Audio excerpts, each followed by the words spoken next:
Chapter 1203. That's right, it was recorded in the telegram that Prince Hardenbarter had suddenly declared himself king and replaced King Shiza. He had also announced to all of his subjects and commoners that from today onwards, Turpan would declare war on the five-star army. When this sudden news came out, the intelligence department immediately started to investigate the reason. They didn't want to send a telegram to Wunan King without any head or tail. Because of this, they were a little late, which caused the loss of the Mongolian cavalry. However, Yang Qindong could not blame them. After all, the news needed to be confirmed and they needed to find out the reason. It was normal for them to report it in the evening. Moreover, he did not expect such a thing to happen in Turpan either. After returning to the tent, he looked at the contents of the telegram. Hardenbarter had actually used force to open the gates of the royal palace and seized power. At the same time, he was shocked and blamed himself. How could a kingdom surrender so easily without even firing an arrow? He had actually believed it. Looks like I was too careless. Things went too smoothly and I became too arrogant. I have to pay attention to this in the future. While Yang Qindong was reflecting on his actions, the other generals had also entered the tent. After everyone stood still, they looked at Yang Qindong expectantly, waiting for him to give the order to attack. Yang Qindong suddenly stood up and bowed 90 degrees to everyone as he said sincerely, "Everyone, this time this king was wrong. I'm sorry." This sudden apology scared the generals so much that they were dumbfounded. Following this, they all knelt on the ground and cried out, "Your Majesty, please take back your apology. We can't accept it, we can't accept it." It was no wonder that these generals, who killed people without blinking and would not even tremble in the face of an enemy's army, were afraid. In ancient times, how could an emperor apologize to his subjects? This was the special nature of feudal hierarchy. Even if the emperor had made a mistake, it was already a great thing to be able to issue an edict of self-reproach. Who knew how long he would be praised for this? Not to mention Yang Qindong had bowed and apologized. His sincerity was even more evident. Even Beta Persei, who was standing on the side, was shocked for a moment and also knelt on the ground. Yang Qindong was now their king, their master. Where was the logic of a master apologizing to a servant? This was unheard of. Among the generals, Narasong knelt on the ground with tears in his eyes. He was indeed angry just now. Of course, he was not angry at Yang Qindong, nor did he dare to be angry at Yang Qindong. He was angry because Turpan went back on their words. He only wanted one thing: to attack the city and avenge their brothers who had died. Narasong Qindong, at this moment, Narasong Qindong, Narasong's his heart. With such a king, even if Narasong Qindong died in the charge, he could close his eyes in happiness. Yang Qindong sincerely apologized. In the modern army, if the commander of an army did something wrong, he would also have to write a reflection. If the matter was serious, he would also have to publicly apologize. This was something that Narasong Qindong was used to. He never thought that this move would cause such a big reaction from everyone. Yang Qindong sighed. After lamenting the different environments and different concepts under different systems, he had no choice but to sit back down on the chair. Then he raised his right hand. "All right, everyone, get up." When the generals heard this, they quietly raised their heads. When they saw that Yang Qindong had returned to his chair, they all let out a long sigh and got up from the ground. But at this moment, everyone lowered their heads. In their opinion, if the king admitted his mistake, could it be that they were not in the wrong? Why didn't anyone question the authenticity of Turpan's surrender before? Were they too careless and arrogant? As if reading everyone's thoughts, Yang Qindong handed the telegram to Beta Persei beside him. "Show it to the generals and they'll know what's going on." The telegram contained detailed information and the reason for the attack this time, which was better than Yang Qindong's explanation in 100 sentences. Sure enough, after the generals read it, they all showed a look of realization. Obviously, in their opinion, it was very difficult for a mutiny to happen. And now that it happened, they could only blame their bad luck. Now that everyone knows the reason, let's talk about your opinions. After the telegram was passed around and returned to Yang Qindong's hands, he looked at the generals and asked aloud. After knowing the cause and effect, the generals quickly made a decision in their hearts. Immediately, the 1st Cavalry Division's division commander Tian, who was the first to stand up. "Teacher, in my opinion, since their new king has declared war on us, then we don't have to be polite. We'll just send our troops to fight. Our 1st Division is willing to be the vanguard and take down as many as possible to avenge our dead comrades." Tian, who took the initiative to ask for battle, but in the eyes of the other generals, they were unwilling to comply. After Na Raizong reacted, he immediately stood up and said, My king, the ones who were injured are our Mongolian cavalry. Please give this opportunity to take revenge to us. Sixth young master, please give the mission to our new army. I promise to take it down in 3 days at the latest. The new army's commander Suhi stood up and said, Give it to our Far Eastern Army's 1st Cavalry Division. We can take it down in 2.5 days. Division Commander Dai Kwa also stood up and said, Give it to us. In an instant all the generals stood up and requested to be the vanguard. They wanted to take down 8 Mile and avenge their dead comrades. What was the morale of an army? This was the morale of an army. When everyone requested to be the vanguard, this kind of morale reached its peak. Once someone was allowed to be the vanguard, they would definitely give 100% of their effort and perform 120% of their best. At this time, if Yang Chendong gave the order, the siege would definitely be twice the result with half the effort. But, however, Yang Chendong still shook his head. Not for anything else, but he was very clear about one thing. This time he brought all the cavalrymen. If he let the cavalrymen attack the city, not only would the effect be worse, the losses would also be greater. This was not what he wanted to see. However, he couldn't use the cavalrymen. 8 Mile City had to be taken down no matter what. Just based on the fact that the enemy suddenly attacked and killed nearly 1,000 of his cavalrymen, he had to take revenge. Otherwise, how could he face his generals and intimidate the enemy? Beta Persei, when will the 4th Master Lu arrive? Yang Chendong asked Beta Persei, who was beside him. Beta Persei was still thinking about which army the young master would send out when he suddenly heard this question. He was stunned for a moment, but he still instinctively replied, The 4th Master Lu is transporting supplies at the back. They will only arrive at the camp tomorrow morning. Then we will wait for the 4th Master Lu to arrive. This time I want to let them know what is the meaning of blood for blood. I want to let them know what kind of serious consequences they will face if they dare to set a trap for our 5-star army. Yang Chendong's voice was sonorous and powerful as he spoke. Under normal circumstances, Yang Chendong wouldn't do anything to ordinary people. Even if he didn't like this race very much, once they were conquered by him, they would become his people. There was no problem in protecting them a little. However, this time, Turpan's actions angered him. He decided to use artillery to attack the city tomorrow. When the time came, whether it was soldiers or civilians, they would all be baptized by artillery fire. This method was indeed somewhat heavenly, but these people weren't Han civilians. If they wanted to blame someone, they could only blame their new king Harden Barter. Yang Chendong didn't agree to any of the general's requests. Instead, he wanted to wait for the 4th Master Lu to arrive before starting the battle. This made everyone somewhat dissatisfied, but at the same time they couldn't say anything. After all, who could compete with the cold vanguard army in a siege battle? Of course, it wasn't that no one had any opinions about this. For example, the commander of the Far Eastern Army's 1st Cavalry Division, Dai Kwa, was somewhat puzzled. He had joined the Far Eastern Army when it was formed and had always been working under Qin Bo. Because of his exceptional strength and intelligence, he was promoted as an exception. This kind of person was somewhat arrogant.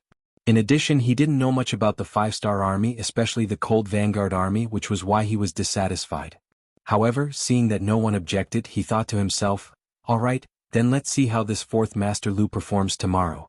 If they can't do it, I will definitely stand out and fight this battle well. This will also make the Far Eastern Army famous.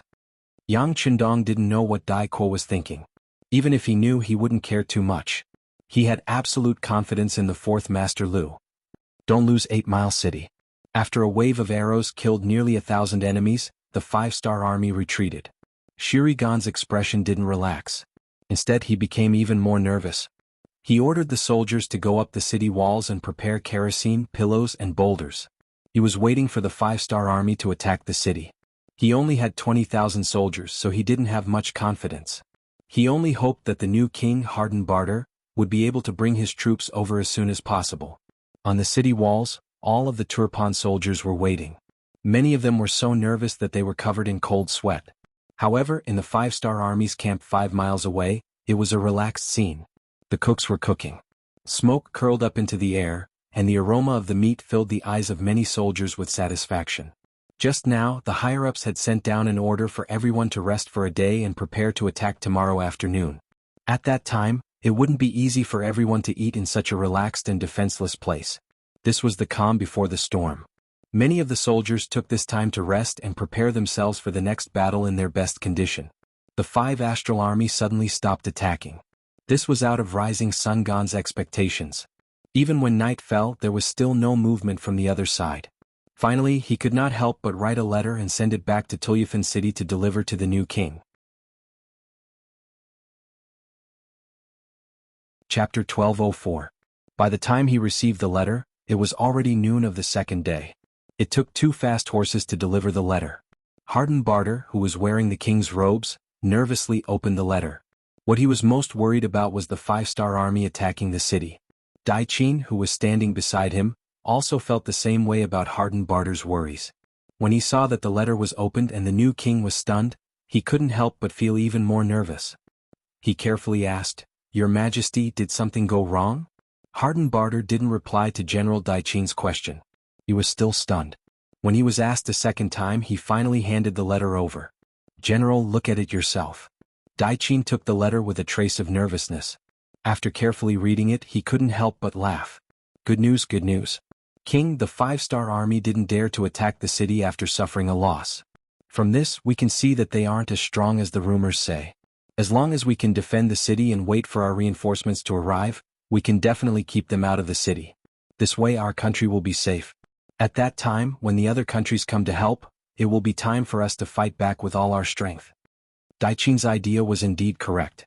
Defend the city and not let the 5-star army attack. Then gather the forces of Ili Li Yi Erqiang and Wara's cavalry. They will have hundreds of thousands of soldiers. At that time, their military strength will exceed the enemy's and their supply lines will be much closer. This way their chances of victory will be much higher. After a bout of laughter, Dai Qin noticed that the new king was still frowning. Confused, he asked, "King, this is good news. Why aren't you unhappy?" "Well, I feel that something is wrong. How can the 5-star army, which is able to defeat the great Ming dynasty and even the cavalry of the grassland, who are the best at fighting, be so weak? Do they still have some kind of plan?" Harden Barter was indeed one of the kings who established Turpan's strength. He was able to see the problem on the spot. However, General Dai Qin didn't agree with his idea. "Your Majesty, don't worry. No matter what kind of strategy they have, as long as we don't let them attack and lose 8 li, then they won't be able to use any ability. At that time the initiative will be in our hands. Won't we be able to do whatever we want? Of course, if your Majesty is worried, I am willing to immediately rush to your aid." Hearing that Dai Qin was willing to send reinforcements now, Harden Barter's face looked much better. "Okay, then I'll have to trouble you. But we only prepared 30,000 soldiers, is that enough?" "That's enough.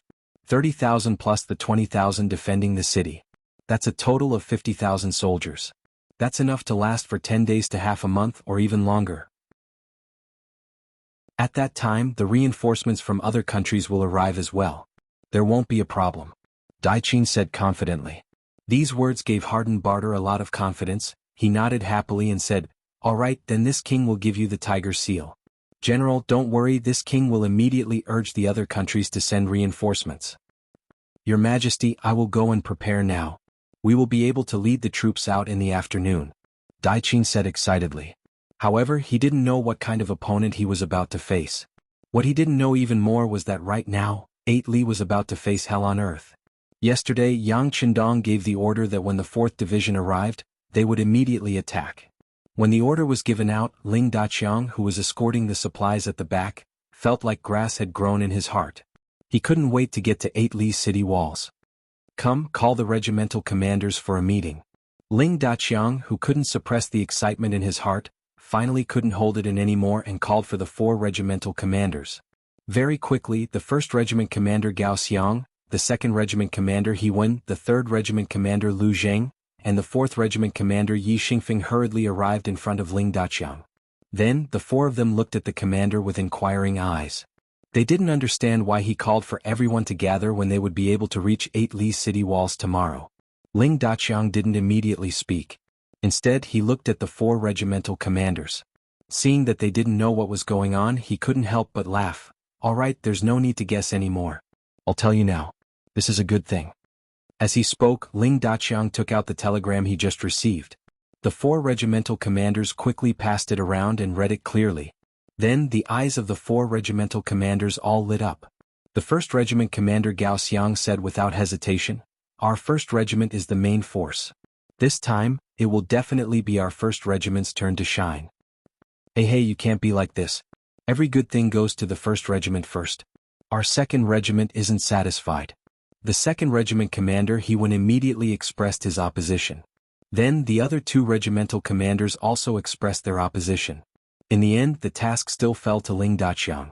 Commander Ling Daqiang was very clear that this was an extremely important matter. Everyone wanted to get this mission. It was just that he, as a commander, was in a difficult position as to who to send. In the end, he actually rolled his eyes and used the most primitive method to solve the problem, which was to draw lots. He prepared 4 slips of paper for everyone to draw. 3 of them didn't have anything written on them. Only the last one had the word, attack, written on it. Whoever got the mission would get it. This method was unanimously approved by the 4 regimental commanders. It was fairer to compete with luck. No one could say anything about it. Just like that, after the 4 regimental commanders competed with their luck, the 2nd Regiment commander He-Wen got the slip with the word attack written on it. Ha ha ha ha, our 2nd Regiment will be the attack. After opening the slip in his hand, He-Wen shouted with joy. The other 3 regimental commanders had dejected expressions. They looked at He-Wen with eyes full of envy. Alright, the mission will be given to the 2nd Regiment. But Regiment Commander please remember that your regiment will be escorting 5 100mm mortars at the front of the group. Whether or not you can reach the main camp by noon tomorrow will depend on your ability.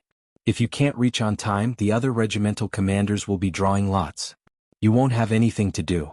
Also, if you don't complete the mission well this time and the landing point is not accurate, the 2nd Regiment won't have anything to do with this kind of mission in the future. Are you willing to accept? Ling Daqiang continued to raise a series of requests to increase the difficulty of the mission. Yes, I'll accept all of them. Ah. The 2nd Regiment commander He-Wen said confidently. Speaking of which, as a member of the Cold Vanguard, it was normal for them to practice with cannons. Although they couldn't practice it as often as they practiced with guns, they would still have missions to fire from time to time. Once they had a target, they would definitely not miss. Just like that, the other 3 regimental commanders sent He-Wen off with envious gazes. The 5 100mm mortars that accompanied the army also left with the 2nd Regiment. In order to complete the mission and complete it efficiently, He-Wen rushed all the way. Before noon the next day, he had already arrived 9 miles in the morning.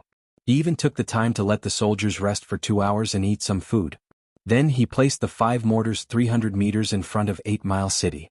Yang Qindong had already sent someone to set the measuring stick. Now that the target was right in front of them, He-Wen started to order the loading of the mortars in front of the entire army. The feeling of being envied in front of so many people was just too good. Yang Qindong brought all the generals out. Especially the Mongolian army led by Na Ri-song. They had already put on their armor and were ready to charge. This was also Yang Qindong's compensation for them. Since they had suffered a loss yesterday, of course they had to make up for it today. On top of 8 Mile City, General Shurigan was looking at the scene below with his soldiers. This is the Red Barbarian Cannon. Because it was located in a remote area, the Rising Sungon had never really come into contact with this thing. However, they had heard that it existed. Now that they saw it in front of the city, they could not help but be shocked. Then they shouted at their soldiers, "Quick, find a place to hide, quick!" Although he had never seen the power of the cannon, he believed that since the 5-star army had waited for so long, they would not hesitate when they attacked.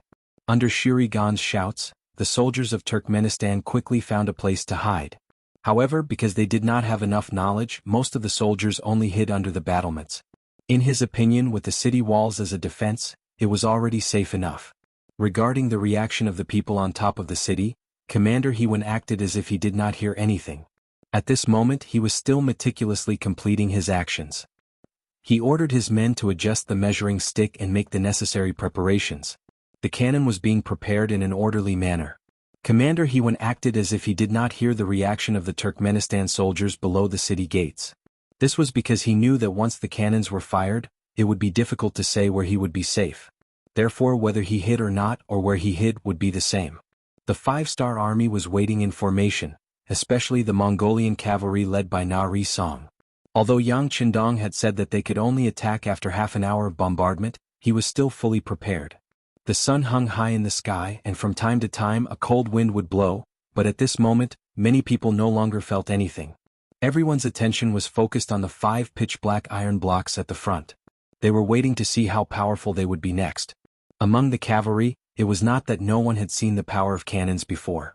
However, most of them had only seen cannons firing one round at a time.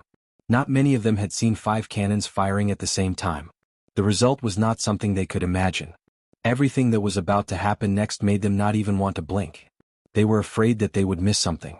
Finally, under everyone's anticipation and complicated thoughts, the 5 100mm mortars were ready. The cannons were also loaded. They only needed to wait for the final order to fire 5 rounds. Chapter 12:05. Hewen didn't immediately give the order because this was the first time he had to deal with something like this. Although Yang Xie was powerful, his ability to rely on cannonballs was still very weak. The process wasn't up to standard, so out of 10 cannonballs, only 1 or 2 could actually be used. This made them have no choice but to use them sparingly. This was also the reason why cannons weren't widely used until now. It was because the technology wasn't mature enough. Everything depended on a large probability and hard work. It was because of the preciousness of cannonballs that Hewen couldn't help but turn around to look at Yang Qindong. He was waiting for the 6th young master to give the final order. He didn't say anything and only nodded his head, representing Yang Qindong's attitude. Normally, a city with only 50,000 people and 20,000 soldiers didn't need to be so big. However, the shameless sneak attack yesterday made Yang Qindong unhappy. Even if he had to waste some cannonballs, he wanted to make the enemy pay the price. He wanted to tell the world what the consequences of messing with the 5-star army were. After receiving the final order, Hewen's eyes flashed with excitement. He quickly turned around and shouted with a red flag in his hand, "Cannoneers, prepare to fire. Fire." Hewen shouted with all his strength, causing the veins on his neck to pop out. Along with his shout, boom boom boom boom boom. The 5 cannons roared at the same time, and a beam of fire shot out from the barrel. With a speed that couldn't be followed by the naked eye, it flew towards 8 Mile City, which was 300 meters away. Under the rumbling sound, it attracted the neighs of war horses. Boom boom boom boom boom. The cannons rumbled, and the 100mm mortars showed their ferocious side, mercilessly attacking the target. They hadn't seen the cannons of the future explode all over the mountain and raze it to the ground. This made the people at that time look like ignorant children. Occasionally they would see a grenade explode and they would exclaim in surprise. In the eyes of such people, the power of the 100mm mortar was as terrifying as the nuclear bomb tests of the later generations. This was especially so when the mortar landed below the city wall and instantly blasted a large hole in it. Many people were dumbfounded and revealed looks of disbelief. There were also countless people who kept rubbing their eyes at that moment. They wanted to make sure that what they were seeing was real, or that they had been traveling in a dream. Compared to the shock and doubt of these people, the Turpan soldiers and civilians who were the ones being attacked felt the reality of the situation. When the cannonballs whizzed over their heads or exploded beside them, cries and curses could be heard all over the place. Houses collapsed in an instant, stones flew everywhere, shops burned, and severed limbs suddenly appeared on the streets. When fresh and bloody flesh was thrown everywhere, it was like hell on earth. In the next second, no one knew where the cannonball would land. It was like the sword of Damocles hanging over everyone's head, making them feel nothing but fear. No one knew what would happen in the next second. No one knew if they would still be alive in the next second. In the next second, would he become the target of the explosion and be blown into pieces? The morale of the soldiers and the people began to collapse at that moment. The inside of the city was like hell on earth. Every breath seemed to pass by very slowly. Outside the city, many soldiers of the 5-star army were dumbfounded. Among them were some company commanders, battalion commanders, regiment commanders, and even division commanders. Many of them knew that cannons were very powerful, especially the 5-star army's cannons.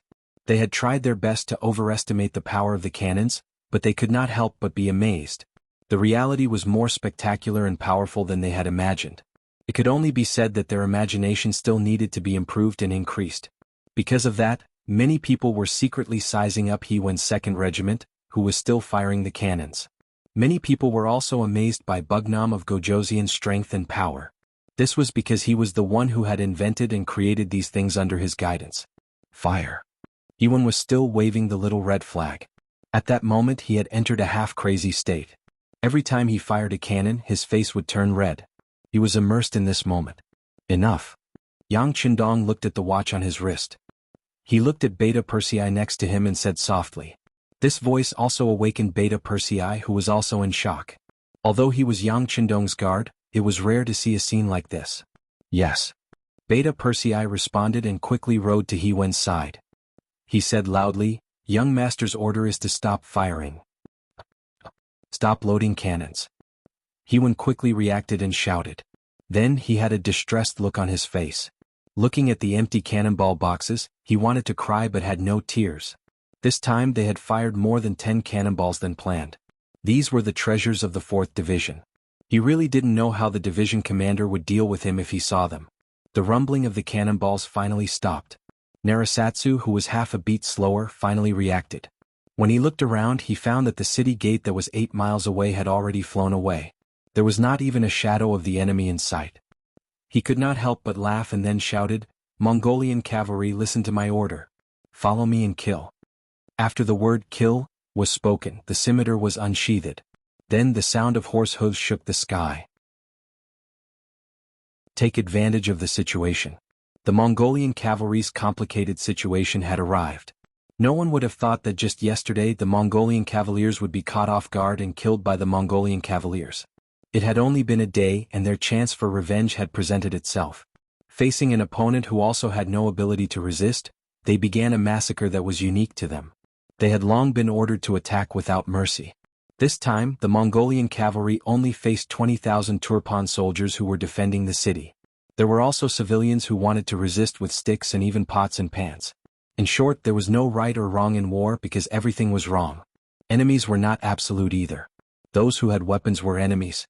Nearly 20,000 Mongolian cavaliers charged into the city like ferocious beasts, causing the city that was already covered in blood to become even dimmer. This day was destined to be a day in hell for the soldiers and civilians who were 8 miles away from the city. Yang Qindong rode on his horse as if he did not hear all of this. It was not that his heart was as hard as stone, but he knew very well that evil people needed to be dealt with by evil people. Perhaps some people would understand that if you respected them, they would return the favor tenfold. But to some people, if you backed down, you would only be seen as a sign of weakness. To such people, only by killing them could one completely subdue them mentally and physically, such that they would never dare to have any thoughts of resistance. Naturally, this was a way to treat the symptoms but not the root of the problem. But it did not matter. Yang Qindong still had a backup plan, which was to move the civilians away. When a place was filled with strangers, their so-called national spirit would naturally crumble. If they could live a good life, then no one would rebel. A war that could not be considered a war that was just a massacre, finally ended after the Mongolian cavalry vented their anger. After the battle, out of the 20,000 Turpan soldiers, over 8,000 were killed, and the captives were all injured. Out of the 50,000 civilians, over 5,000 died and many were injured. This was the result of playing tricks with the 5-star army. Maybe if they did not play tricks and fought head-on, they would not have suffered such heavy losses. What was worth mentioning was that the defending general, Shiri Gan, had died under a giant rock. One could deduce that a cannonball had blown up the battlements and unfortunately, it landed on his body. A Turpan heavy general actually died just like that on the ground. It was as his name implied. Storm, he died in a storm. Your Majesty, your subordinate is untalented. About 200 cavalrymen escaped, and we were unable to catch up. Na Raizong appeared in front of Yang Qindong, his body reeking of blood. No worries, someone needs to report. Yang Qindong did not care about this at all. He even felt that the number of people who escaped was too little. In his eyes, those soldiers who had seen such a scene would not be able to fight against the 5-star army. The shadow in their hearts was their greatest enemy. 8 Mile City, which was seen as a natural stronghold, was lost just like that. From the start of the attack to the complete occupation, it took less than 4 hours. When the 200 cavalry that escaped scattered, and a portion of them returned to Turpan City, it was already the night of the second day. The new king, Harden Barter, was woken up from the palace, and he learned about what had happened from the general on duty. What? 8 Mile City was lost, the 20,000 troops were wiped out, and Shirigan general died in battle. After hearing the report from the general on duty, Harden Barter fell back into his throne, his eyes devoid of light. How could this be? How could this be? After a long while, Harden Barter finally sobered up, but he still couldn't stop himself from blurting out this sentence. King, I heard from the soldiers that escaped that the 5-star army used a powerful cannon that turned the entire 8 Mile City into hell. When the general on duty said this, his whole body trembled. He couldn't help but think that if this was true, Then how could they use swords and spears to fight against the cannons? What was the difference between this and throwing away their lives? Cannons? Powerful cannons? How is this possible? This king has also heard of the great Ming's Divine Machine Battalion, but it was not that powerful. Hardened Barter asked in disbelief.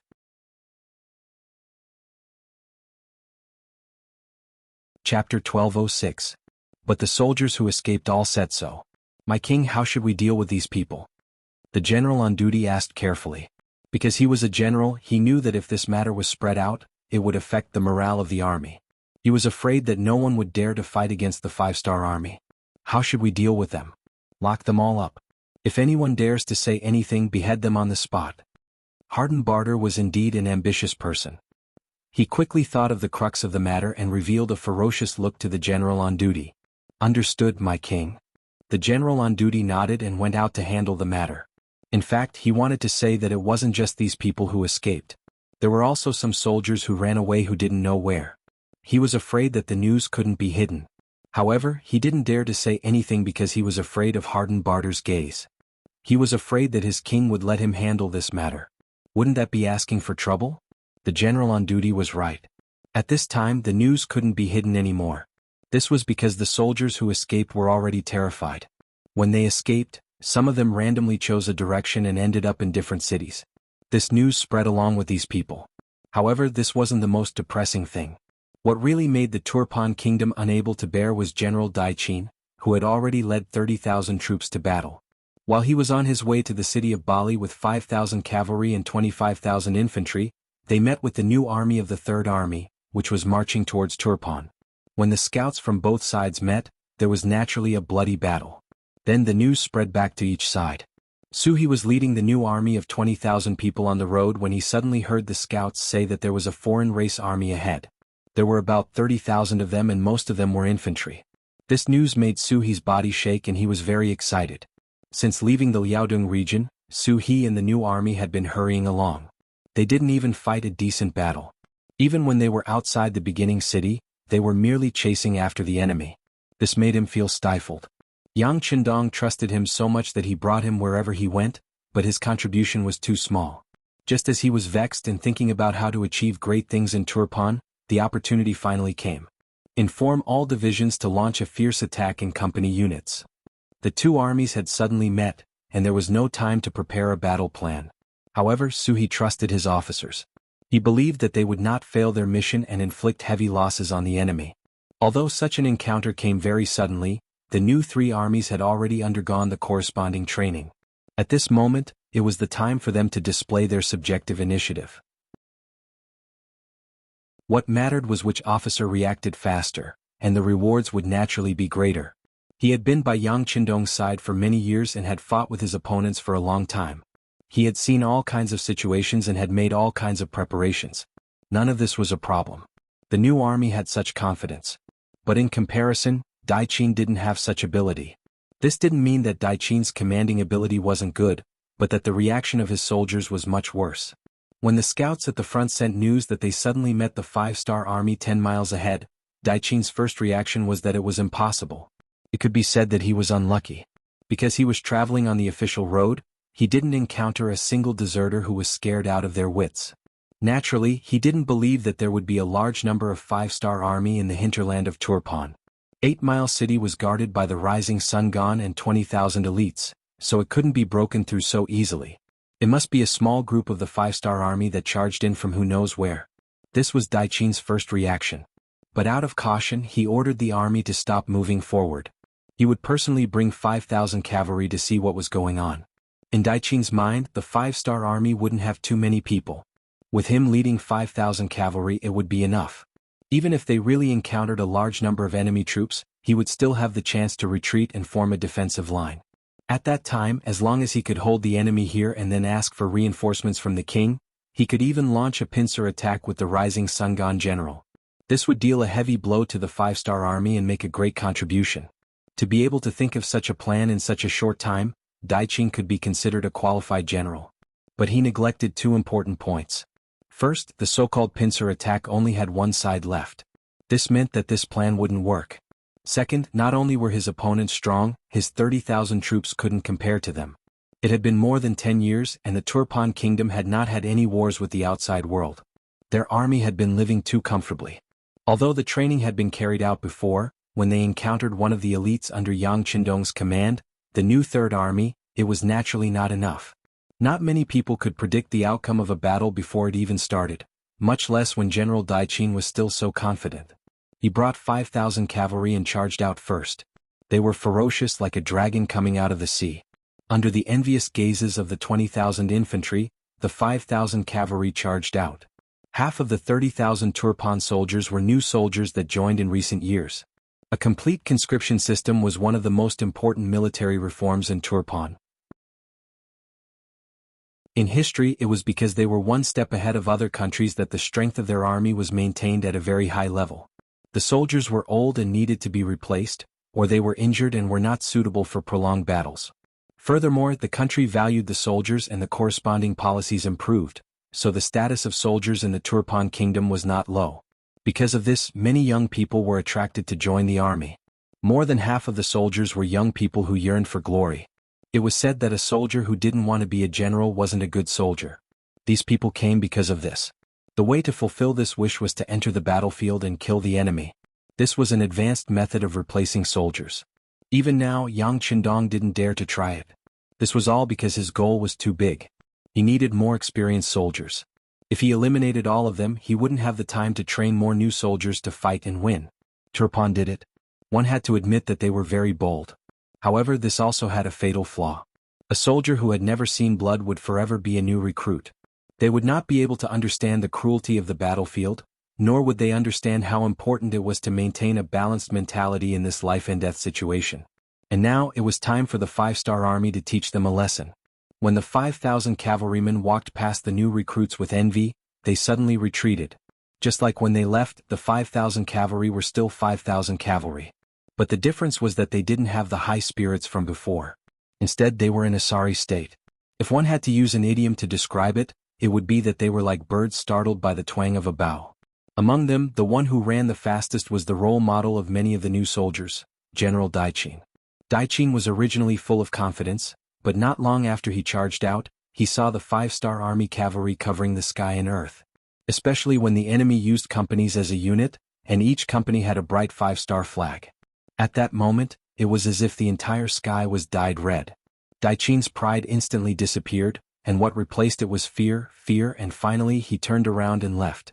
On such a battlefield he could no longer analyze how many enemies there were. However, he knew that if he really led 5,000 cavalrymen into battle, it would be equivalent to sending lambs into a tiger's den. In the end, not a single one of them would be able to escape. How is this possible? There are so many enemies. What is Shurigan doing? Why didn't he report it? What? As he retreated, he kept cursing Shurigan. Completely unprepared, Daiqin was caught off guard. Facing the powerful new army, his confidence was gone. All he could think of was to retreat. To put it bluntly, it was to escape. One soldier was fearful, while the general was fearful. When the main commander had his fear embedded in his bones, it was easy to imagine how this battle would continue. There was no hope of winning this battle. The 5,000 cavalry returning so quickly gave the 25,000 infantry a lot of confusion. Some of the old soldiers who had participated in the war had a bad look on their faces. Experience seemed to have told them the answer. But for the new soldiers who were participating in the war for the first time, they couldn't understand. Some even naively thought, was this General Daiqin's way of training the soldiers? Was it to test how fast the cavalry was? No matter what kind of thoughts these people had, the truth would tell everyone what had happened. Just as the 5,000 cavalry returned to the infantry camp, behind them an eye-catching red flag appeared. Then 10,000 horses galloped as if Mount Tai was pressing down on them. At first there was only one flag, then a few flags. But then more and more red flags appeared. It was as if they suddenly grew in the sky, giving people a feeling that there was no end to them. And these red flags only came from one direction, the direction of the 30,000 Tulu army. Prepare to fight. Set up the formation. Archers, spearmen step forward. Finally returning to the side of his own army, Daiqin, whose expression was still uncertain, started to shout out orders. Even though he was frightened by the enemy's formation, but as a general, his responsibility was to command the battle. Even though he knew that the chances of victory were slim, he still had to do it. This was his mission.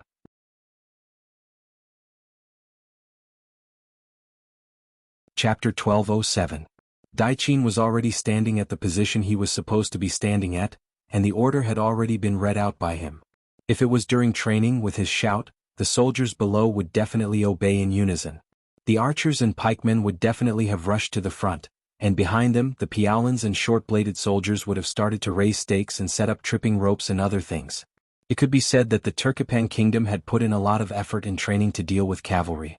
This caused their confidence to swell, and they dared to face any opponent or provocation. However, training was still training. They didn't even know what a drill was.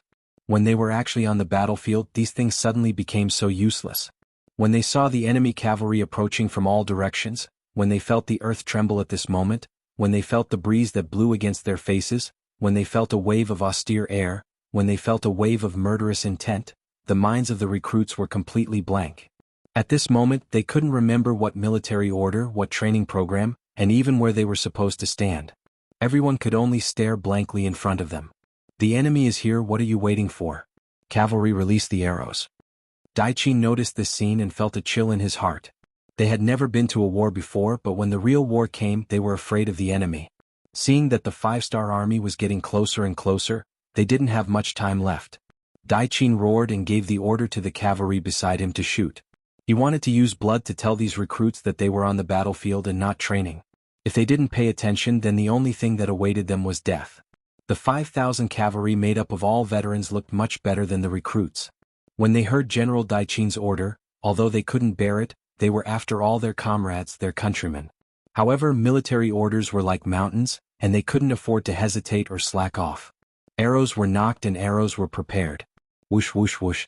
One after another, iron-tipped bows and arrows flew through the air, shooting toward the very front of their own troops, where the archers and spearmen were supposed to be in formation and ready to defend against the enemy. Swoosh swoosh swoosh, the arrows all fell, hitting the backs of the unprepared and stunned soldiers. In just one wave of attacks, at least hundreds of people were killed or injured. Fresh blood assailed their nostrils. When death was right in front of them, some of the recruits were so scared that their footsteps became unsteady. They didn't know where to go. However, even more soldiers were awakened by the shock. Their thoughts finally returned to reality, and they already knew that they had to pick up their weapons and prepare for battle.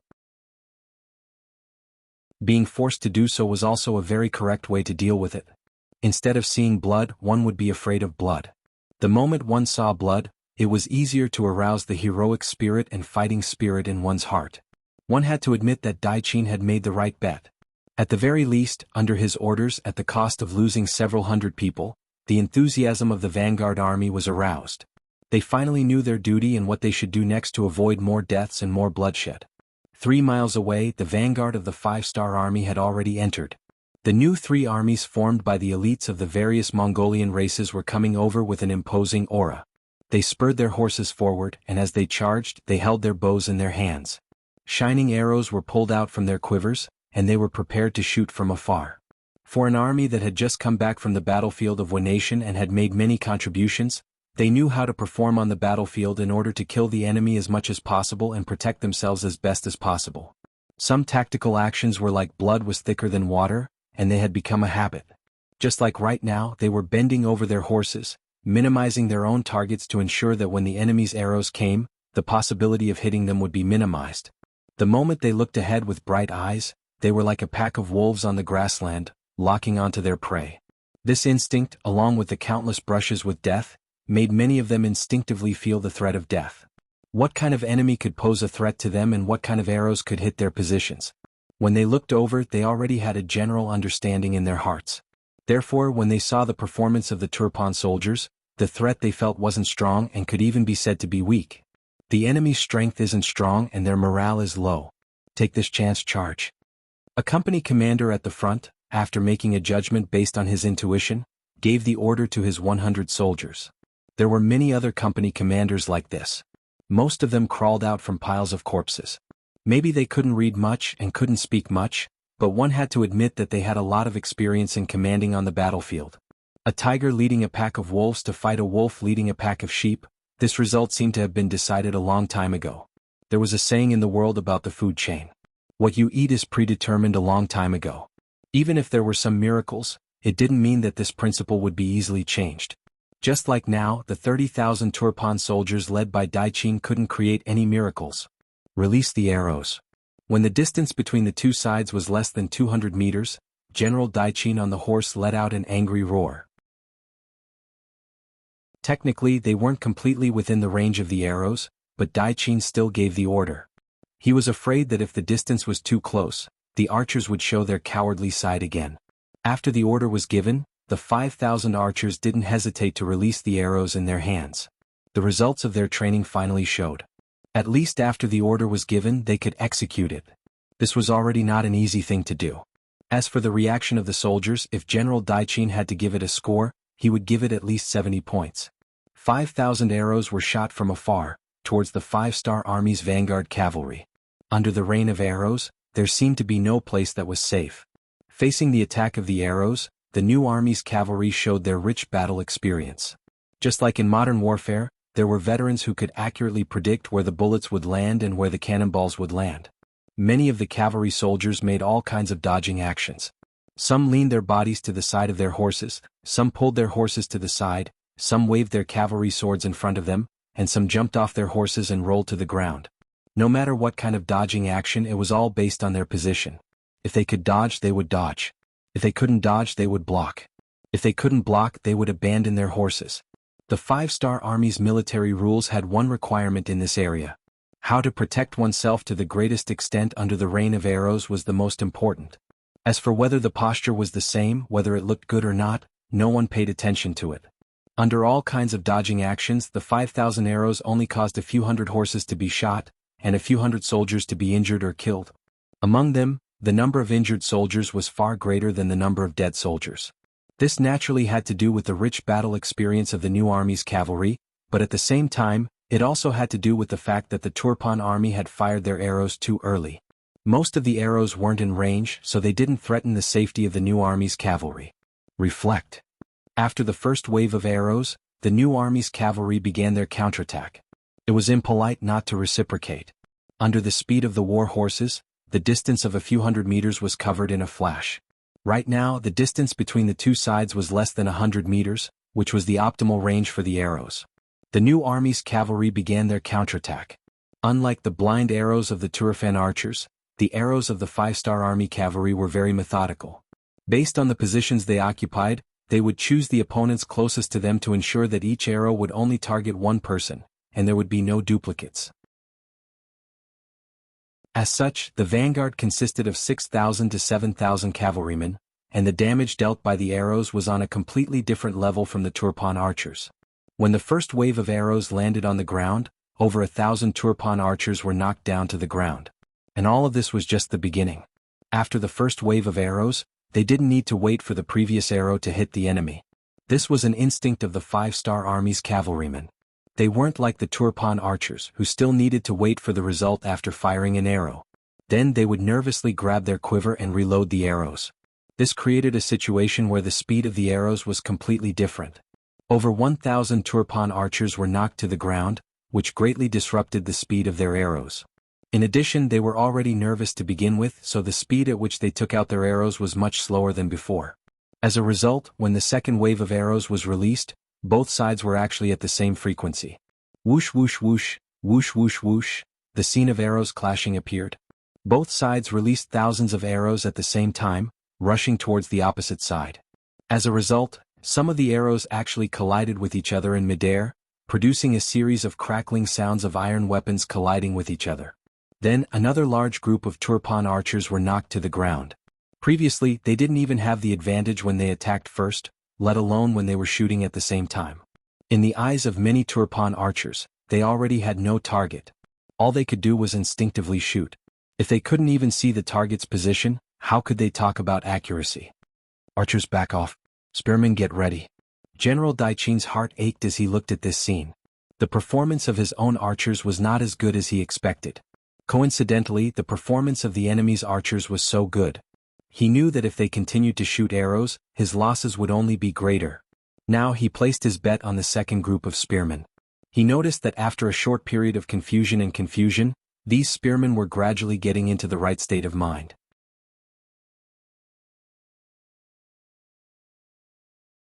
Chapter 1208. The archers began to retreat, while the spearmen began to advance. Their shining spears were like a spear formation, waiting for the cavalry of the 5-star army to charge over and pierce through them, giving them a 10,000 spears piercing the heart. The performance of the spearmen was seen by General Dai Qin, and he couldn't help but let out a sigh of relief. Luckily, his training wasn't in vain. After a short period of chaos, they started to get into their roles. Now it was time to deal a heavy blow to the 5-star army. Although it wouldn't be a sure win, it would at least result in a heavy blow.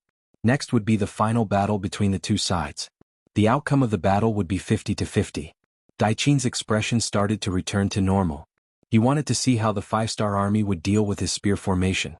It must be known that even if he brought 5,000 cavalry to charge in, he wouldn't be able to gain any advantage. An inch long, an inch strong. The cavalry wouldn't be able to charge in and would have to face the sharp spears. They would die without a doubt. It's the spearmen, surround them. Dai Qin's face was filled with anticipation. The new army's cavalry also discovered the enemy's formation. Then, the company commanders who were in charge of commanding the troops showed disdainful expressions. That's right. Once a warhorse came into contact with a spear, the consequences would be unimaginable. It would be like a lion plunging straight into a well full of thorns. This was also the reason why many armies were used to using spearmen to deal with cavalry. But the new army's cavalry weren't lions. They were humans with intelligence. Seeing that the pikemen had already formed their formation and charging forward would be suicidal, why didn't they circle around them? As the company commanders gave the order to surround the pikemen, the cavalry of the new Third Army suddenly split up from the middle, moving towards the two sides of the Turban infantry that were waiting for them in formation. What? The 5-star Army's cavalry's response was seen by Dai Qin. His eyes couldn't help but widen. It must be said that surrounding the enemy wasn't a profound battle tactic. The ancient battle formations were mysterious and could be used in any battle. However, when the 5-star army was less than 30 meters away from the spear formation, they were still able to change their formation in such an orderly manner. This was not an easy thing to do. The greatest advantage of a cavalry charge was speed. Under extreme speed, the strength of the saber would often be amplified by several times or even 10 times. For example, when the cavalry charged, each swing of their sabers carried a force of a few hundred jin. This was something that could only be achieved when the man and the horse were one. This resulted in many scenes where the heads of the infantrymen would fly to the sky after the cavalry swung their sabers. It was precisely because the speed was too fast that it created a huge flaw, which was that it couldn't change directions at will. At least, it couldn't change directions as freely as it could with two legs. It was precisely because of this that Dai Qin decided to use the pike soldier when the distance between the two sides was relatively close. This was to catch the opponent off guard and prevent the opponent from being able to change his direction in time. With 6,000 archers in front, they were densely packed and blocked the vision of the 5-star army's cavalry. This increased the concealment of the pike soldier.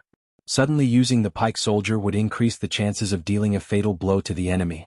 But now, the 5-star army's cavalry actually changed their direction so easily. It looked like they were doing it so skillfully. How could General Dai Qin not be shocked? This was the first time the enemy was fighting on the battlefield. Everyone wasn't very clear about the enemy's attacking methods. This made it easier for them to use their trump cards. But looking at the 5-star army, it was as if they already knew about the pike soldiers' ambush. What was going on? On this point, one couldn't help but say that Dai Qin's vision was limited. He thought that he was able to lead his troops well. First the archers, then the pike soldiers' sudden appearance would definitely catch the enemy off guard. But what he didn't know was that this tactic had been used by the Japanese army for a long time. As a new army that had fought against the Japanese army and won, they were already used to this tactic. Right now, the Turpan army was just following in the footsteps of the Japanese army. There really wasn't anything new to speak of. But to the Turpan army that hadn't fought in a war for many years, under this kind of speed, the cavalry could still change their direction. This was too shocking. And if Dai Qin knew that Yang Qindong had given a strict order that the cavalry could only display their full speed when attacking the enemy. Under other circumstances they couldn't maintain their full speed and had to be prepared to change their direction at any time, then he wouldn't be so shocked. As mentioned before, the new army's composition was mostly made up of the warriors of the grassland tribes. A large portion of them were cavalry warriors that had fought with Tuachuo Buhuacan before. For such experts, changing direction at a distance of 30 meters wasn't difficult at all. Even if it wasn't as easy as eating and drinking, it wasn't much different. The vanguard cavalry of the new army changed their direction and surrounded the Turpan army from both sides. While they were half surrounding the Turpan army, the bows in their hands weren't idle. They shot towards the Turpan army from both sides. The Turpan army's archers had already retreated and returned to their formation. It was impossible to counterattack in a short period of time. This allowed the new army's cavalry to focus on their targets without worrying about being reflected back. Arrows flew through the air, occasionally taking the lives of the Turpan army soldiers. Among them, most of the soldiers were short-bladed soldiers. Piao Dao soldiers split into two sides and protect the formation. Seeing the soldiers being easily killed by the five-star army's cavalry, General Daiqin's heart was bleeding. He had no choice but to change the formation again. After the order was given, the short-bladed soldiers outside the formation started to move inwards. The Piao Dao soldiers inside the formation started to move outwards. There was a bit of chaos in between the two sides. Luckily, there were lessons like this during training, so they didn't lose their composure immediately. As the Piao Dao soldiers walked out of the formation, the arrows of the five-star army's cavalry became powerless. Most of the arrows were blocked by the shields. Once the situation stabilized, General Daiqin let out a sigh of relief. At the same time, he gave another order for the archers to walk out of the formation. He was going to start the counterattack. Infantry had a natural disadvantage against cavalry. On this point, Daiqin had his own understanding. Thus, he didn't feel much pain when he lost 1,000 men. He also believed that once the archers reached the outside and started the counterattack, they would be able to turn the situation around. After all, the five-star army's vanguard cavalry only had 6,000 to 7,000 men. He had 30,000 troops in his hands. Fuck, if you want to counterattack, I'll give you the chance. My men follow me and charge. A company commander on the left side of the Turfan army noticed the change in the enemy's formation. He cursed and led his men who were still alive to charge. The ones on the outside were only Piao Dao soldiers. According to the saying, they had a natural disadvantage against cavalry and were completely countered. When faced with the sudden charge of the cavalry, even though there were only a company of 100 men, they still managed to carve out a huge gap, killing over 100 Piao soldiers. This caused the formation of the Turfan army to change again and again, becoming even more chaotic. With an example, the other company commanders realized that this charge was very effective. They all followed suit. More and more companies joined the charge. In a moment, the Turfan army that seemed to have a tight defense started to fall into chaos.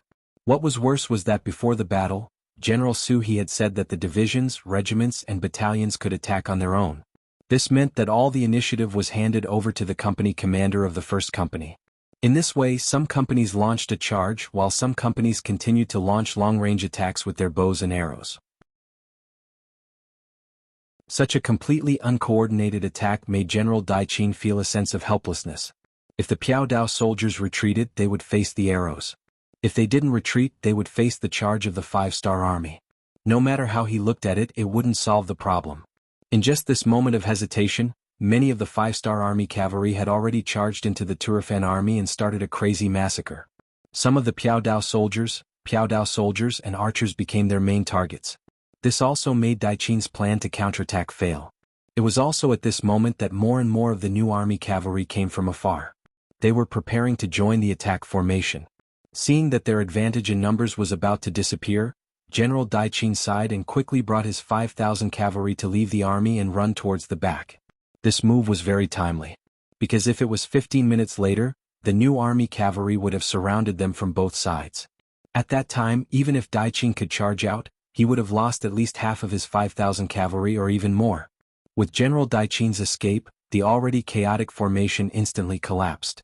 Without a unified command, the general didn't know the soldiers and the soldiers didn't know the general.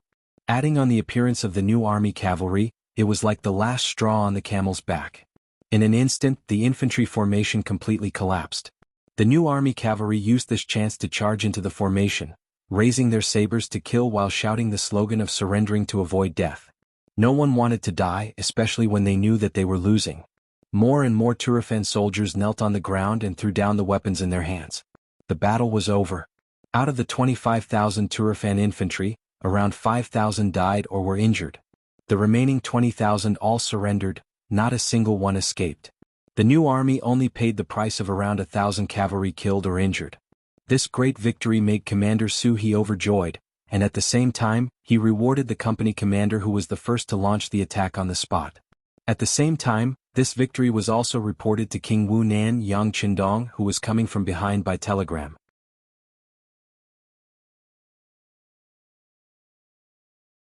Chapter 1209. Good, the first battle was a great victory. Looking at the contents of the telegram, Yang Qindong was in a good mood and laughed loudly. Logically speaking, the first battle was to take down the 8-mile gap. In that battle, they had taken down the eastern gate of the Tulyafan kingdom with almost 0 losses. But in Yang Qindong's eyes, all of this was due to the artillery. Anyone with such a powerful weapon could achieve such an effect. On the contrary, the new army's first battle, killing 5,000 enemies and capturing 20,000 prisoners, this was the real victory on the battlefield. Announce the contents to the entire army and commend Commander Su He. Yang Qindong said with a laugh as he returned the telegram to Wang Shan. Yes. Wang Shan replied, then turned and left. Beta Persei frowned and asked carefully and worriedly, Young master, won't such a commendation cause dissatisfaction among the other commanders? It's not good for unity. Yang Qindong waved his hand and said, winning the battle and making great contributions should be rewarded. It's to let the entire army know and put pressure on the other commanders. All of this was intentional by Yang Qindong. He wanted to let the new army win the battle and stimulate the other commanders so that they would also rush to make contributions. Only in this way could he solve the problem in Yulabali as quickly as possible. In Yang Qindong's plan, Yulabali was just one of the tens of thousands of places to be conquered. He couldn't waste too much time in such a place. What he needed to do was to sweep everything with the power of thunder. This not only required his own efforts, but also the joint efforts of the other commanders. Delegating power was what Yang Qindong had to do to achieve his goal. If everything was under his command, he could win one battle, win 2 battles. But if power was handed over to the commanders, then small victories would accumulate to great victories, and finally complete the victory in the shortest time and extent. This was what he wanted to see. The telegram was sent very quickly and spread throughout the army in the shortest amount of time. When the telegram was delivered to Major General Tian Hu of the 1st Cavalry Division, a look of surprise flashed across his face. Then he held the telegram tightly in his hand. Men, informed the 4 commanders to quickly come for a meeting. Tian Hu's voice carried a hint of urgency. Several messengers immediately dispersed in all directions. Merely 2 hours later, the 5th Regiment commander, Gong Feng, who was the furthest away from the center of the army, also rushed over. At this point, the 5 regiment commanders had all gathered. While the 5 regiment commanders were still puzzled, Tian Hu had already taken out the telegram that was full of wrinkles.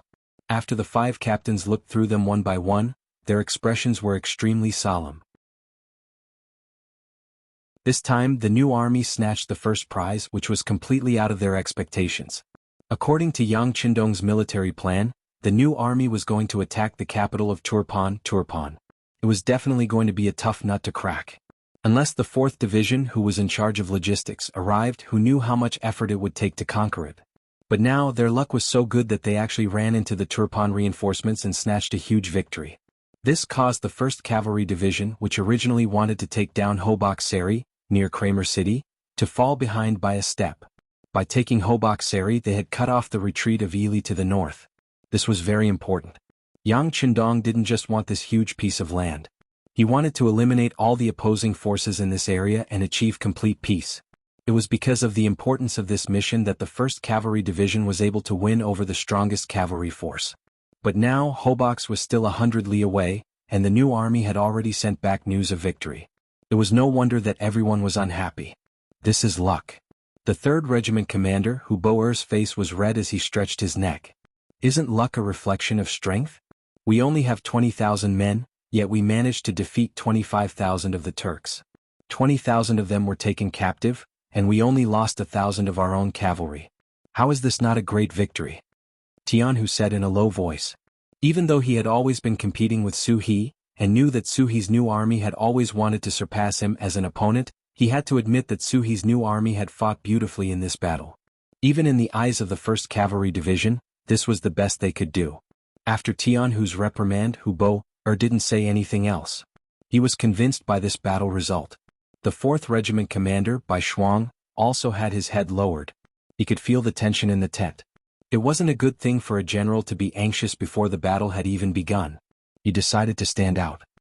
He raised his head and said, "Division commander, regimental commanders, since the new army has already taken the credit, if we want to perform better, we have to think of a way to achieve the results." Think of a way to achieve the results? Regiment commander Bai, what do you mean? The first regiment commander, Taimur, scratched his head. He didn't dare to underestimate this student of Bugnam of Gojoseon anymore, but sometimes he just couldn't understand what he was saying. Haha, it's like this. Bai Shuang said humbly, "We won't be able to take the credit no matter what." Since that was the case, it was better not to think about it and focus on how to conquer Hoboksari at the same time while doing so at the same time with the least cost. Didn't the new army lose 1,000 men? If we only lose 100 men or even less to take down the target and report it to teacher, then don't you think we'll have contributed as much? These words made the other regimental commander's eyes light up. The 5th Regiment Commander, Gong Feng, was the first to nod and say, "That's right. Regiment Commander Bai's words make sense. I agree. I agree as well." The 1st Regiment Commander, Taimur, also hurriedly expressed his opinion. The 2nd Regiment Commander, Lu Duo, and the 3rd Regiment Commander, Hu Bo, also expressed their opinions. Even Division Commander, Tian Hu, nodded in approval. "Regiment Commander Bai, do you have any ideas?" "Yes, your subordinate does have an idea. If we want to force our way in, we'll have to suffer losses no matter what. Since that's the case, why don't we change it to using our wits? If Division Commander agrees, I'm willing to take a trip into the city and meet the enemy general guarding Hobox," Bai Shuang said with a face full of confidence. "Enter the tiger's den?" Tian Hu frowned when he heard that. Then he asked, "How confident are you?" "At least 70%. Haha, Senior Master, no one would have thought that we would have such a big appetite. We would first cut off Yi Li's retreat to the north, and then we would have the opportunity to strike first. This is our advantage and we would have the element of surprise." Bai Shuang explained the general idea in his mind to everyone. Soon the tent was filled with discussions. Hoboksari. As the northernmost city in Yi, the higher-ups never paid much attention to this place. In comparison, regardless of whether it was Turpan or Yirkiang, it was extremely far away. Thus, the general guarding the city had always been in a state of peace. No one would have thought that the great Ili's retreat would be cut off. Naturally, the general guarding Hoboksari, Mediz, would never have thought of this. Even though he had already learned from other sources that Turpan's 8 miles lost formation was about to become the most advanced formation, he still couldn't raise the alarm in his heart. This was one of the most fatal manifestations of the lack of information. Due to the lack of consciousness, the gates of Hoboksari were still wide open. From time to time, Ili's civilians could be seen entering and leaving. Bai Shuang walked into the city under such relaxed conditions. Bai Shuang didn't expect things to go so smoothly. When he and his 300 elite soldiers successfully entered the city after disguising themselves, he sighed for Mediz and even more so for the entire city. "Immediately send out a communication signal. Find our intelligence personnel in the city and get a clear picture of the situation," Bai Shuang said to one of his subordinates and then walked towards the largest inn in the city. As early as when Yang Qindong was dealing with the Japanese army, he had given orders to the intelligence department, asking them to find out the situation of the various forces in the Ili region as soon as possible, including the personal information of the generals. Bai Shuang's idea was very simple. Go straight to the root of the problem. Capture the general when the enemy was unprepared and take over Hoboksari without shedding a drop of blood. All of this started when he entered the city. Now it seemed that everything was going smoothly. But what was unexpected was that the plan was still ruined by someone, and it was their own people who ruined it. All of this started after he checked into the inn and met the intelligence personnel of the security bureau. Wukong Wutsong was a mixed blood. His father was Han, and his mother was Uyghur. As a result, he had a tall figure and a handsome appearance. He was a department of the security bureau led by Yang San. Normally, the more ordinary an intelligence personnel was, the better. On the contrary, if he was too handsome or too outstanding, it wouldn't be suitable. But because of his unique background, Yang San finally gave him an important task after meeting and evaluating him. It could be said that if Wu Tsong performed well, his future would be limitless. After being valued by Yang San, Wu Tsong brought enough money to the Ili area to start his work. Hoboksari was one of his main targets. According to Yang San, the 6th young master was a great emperor. He was particular about not doing anything, but when he did, he would amaze the world with a single brilliant feat. Once the enemy made a move in the Ili area, he had to do his best to get rid of them. With this principle in mind, Hoboksari, which was the route to the north, naturally became a top priority. Wu Song put a part of his energy there. In order to get accurate first-hand information, he didn't hesitate to come to Hobok Seri in person. He thought he had done a good job and paid enough attention. But what Wu Song didn't expect was that there was another person who beat him to it. That was the sworn enemy of the Security Bureau, the CIA.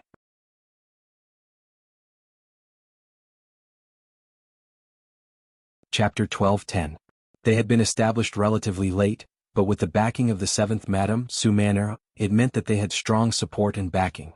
In addition, they had opened up another path, and their members were all women, especially beautiful women.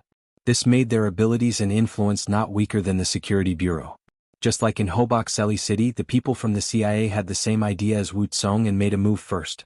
Commander Bai, the CIA's team leader, Han Fong, contacted General Mediz before us, and Wu Song's report suddenly became a little hesitant.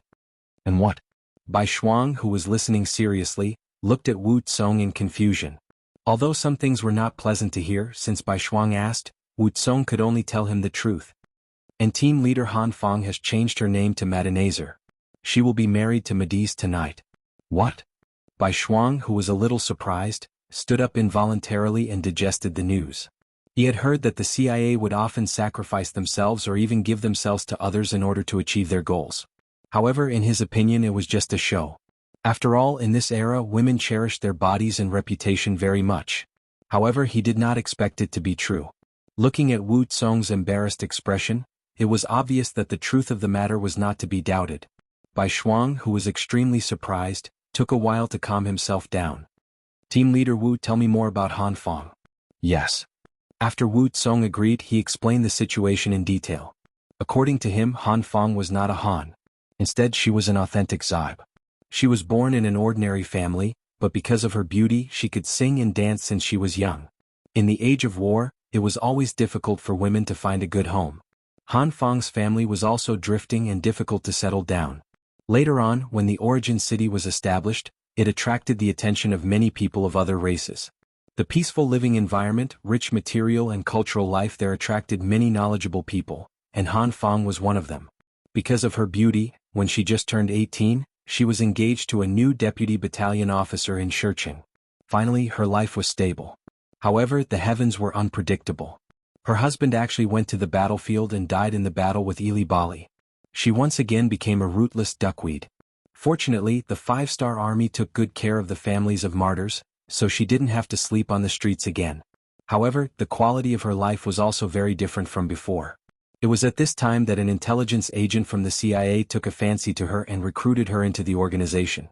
Later, with her outstanding performance, she became one of the core members of the organization. This time, when Han Fong heard that they were going to mobilize troops against Ili, she wanted to avenge her husband, so she naturally signed up. Because of her outstanding performance, she was appointed as the team leader. That was how she got in touch with Mediz first, but she didn't expect that she would take the risk herself. You said that she is the wife of a deputy battalion commander in the new army? After Bai Shuang heard this, he had a general understanding of the matter. However, when he thought about how this person was a family member of a 5-star army officer, and now, in order to complete his mission, he had to submit himself to the enemy's general. Naturally, he felt indignant. Yes. Wu Bun answered without daring to conceal anything. How bold of you. Don't you remember what the teacher said? No one can force the families of martyrs to do anything. The CIA dared to do this. Aren't they afraid that the teacher will punish them? At this moment, Bai Shuang was so angry that his face was red. Even if the CIA's backer was the 7th Madam, so what? In Bai Shuang's eyes, he couldn't use the families of martyrs as an excuse. Otherwise, it would make the officers and soldiers very sad. With Wu Song's status, he naturally didn't dare to voice out his doubts. 7th Madam was an existence that a nobody like him couldn't afford to offend. If he really said something unpleasant, once it spread out, he was afraid that his head would be separated from his body. Not only could he not question it, but he also had to try his best to absolve it. It was not for anything else but because he had to tell the truth. Commander Bai, I'm afraid it's not what you think. I've seen Han Fong once, and she also took the initiative to tell me that no one forced her to do what she did. Everything she did was voluntary. Voluntary? After Bai Shuang heard this, he didn't understand. I'm afraid she had no choice but to say that. After all, there are some people that a little girl like her can't afford to offend. It doesn't seem like it. Wu Tsong didn't know how to explain it, so he could only say what he felt. He could also see that Bai Shuang was very angry about this matter. This was one of the students that Bugnam of Gojoseon valued very much. On the other side was Bugnam of Gojoseon's 7th madam. He couldn't afford to offend either of them. Once the matter got out of hand, he didn't know if others would be in trouble, but it was very likely that he would be the first to be in trouble. After all, he only had the director of the security bureau Yang San behind him. Not to mention, his identity in the entire security bureau wasn't considered an important person. Even if Wu Tsong wanted to protect his own safety, he had to try his best to smooth things over. However, looking at Bai Shuang's angry appearance, he felt that the matter wouldn't be so easy to solve. That's enough. After this matter is settled, I will personally go and ask Han Fong. If she is willing, I will naturally not be able to say anything. However, if someone wants to force her, regardless of who is behind her, I will report this matter to teacher and demand an explanation. Bai Shuang could feel Wu Tsong's difficulty. In fact, he didn't want to offend the 7th madam because of other people's matters. However, since he encountered this matter, he would ask for justice. Wasn't this what Yang Qindong usually taught them? Putting this matter aside for the time being, Bai Shuang asked Wu Tsong, "You're saying that tonight is the day Mediz marries Han Fong? Then he will definitely hold a big banquet." Yes, now in the city of Hobak Seli, everyone with status has received an invitation. Well, Leader Wu, I'll have to trouble you to get me an invitation too. Bai Shuang nodded, his eyes revealing a terrifying sharpness. He had already investigated everything and had a perfect plan to take action. However, now he had to take action early. He was afraid that if he was late, the martyr's widow would be humiliated. This was definitely something he didn't want to see and couldn't accept. Wu Tsong faintly guessed Bai Shuang's intention, but he couldn't refuse. The orders from above were for him to cooperate unconditionally. He could only sigh in his heart and clasped his fist. "Please don't worry, Leader Bai. The invitation will be sent soon." With Wu Tsong's ability and the group under him operating in Hobak Seli for a while, it was just an invitation. It wasn't that complicated. In the afternoon, the invitation was sent to Bai Shuang. Considering that it was a banquet and not a battle, Bai Shuang didn't bring too many people. He only chose 4 elite warriors to follow him. At the same time, after making some arrangements for the people staying in the inn, when night came, he excitedly went to the general's mansion in the city. Mediz's mansion was now brightly lit and bustling with activity.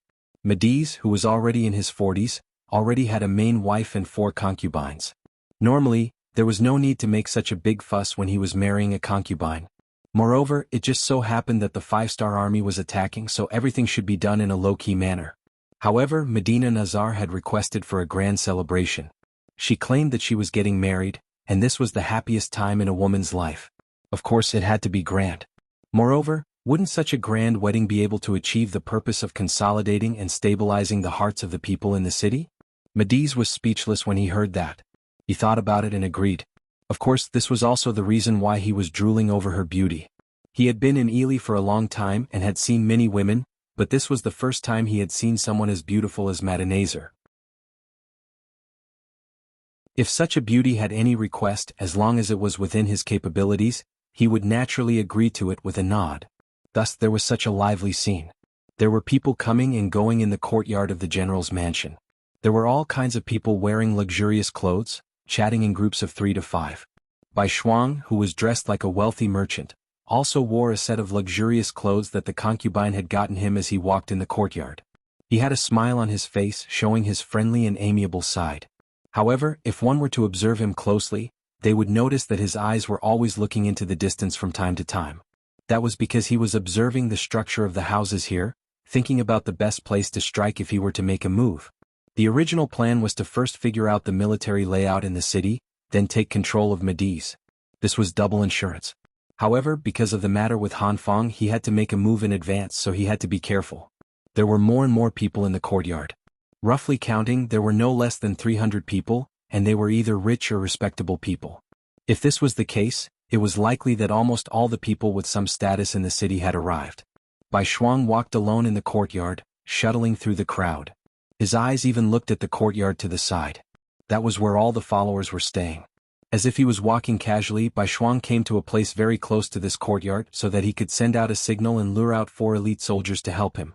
The sky was completely dark, and the auspicious time had arrived.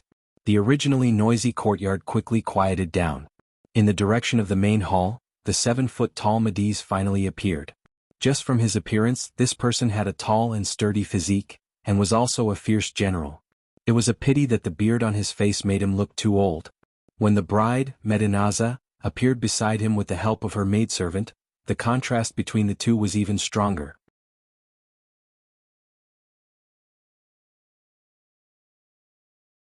Chapter 12:11. Haha, thank you all for coming. As the host, Mediz laughed heartily. After greeting everyone, he introduced her to everyone. This is my new concubine, Medinazer. Please say a few words to everyone. The general is so lucky. The general's charm is amazing, that's why the beauty likes him. The general is very brave. If I were the beauty, I would choose him too. Yes, this is what it means to be a beauty with a hero. I've finally seen this scene, haha. Immediately, the compliments came one after another. When Mediz heard it, he laughed even more heartily. It was truly a joyous scene. The compliments and boot-licking continued, but soon, a sweet and clear voice stopped. Medinazer spoke. Hello everyone, I'm Medinazer. Thank you all for coming tonight. Thank you. Madam, there's no need to be so polite. This is what we should do. Yes, the general protects our safety. Now that he's happy, it's only right that we come to congratulate him. Following that was another wave of disgusting flattery. Mediz did not reject any of it and accepted it all. At that moment he was very happy. He could not only get the beauty, he could also use this opportunity to receive a big gift. No matter how he thought about it, he was very happy. The flattery continued in the crowd. Someone started to make a fuss and asked the two to drink cross-cupped wine.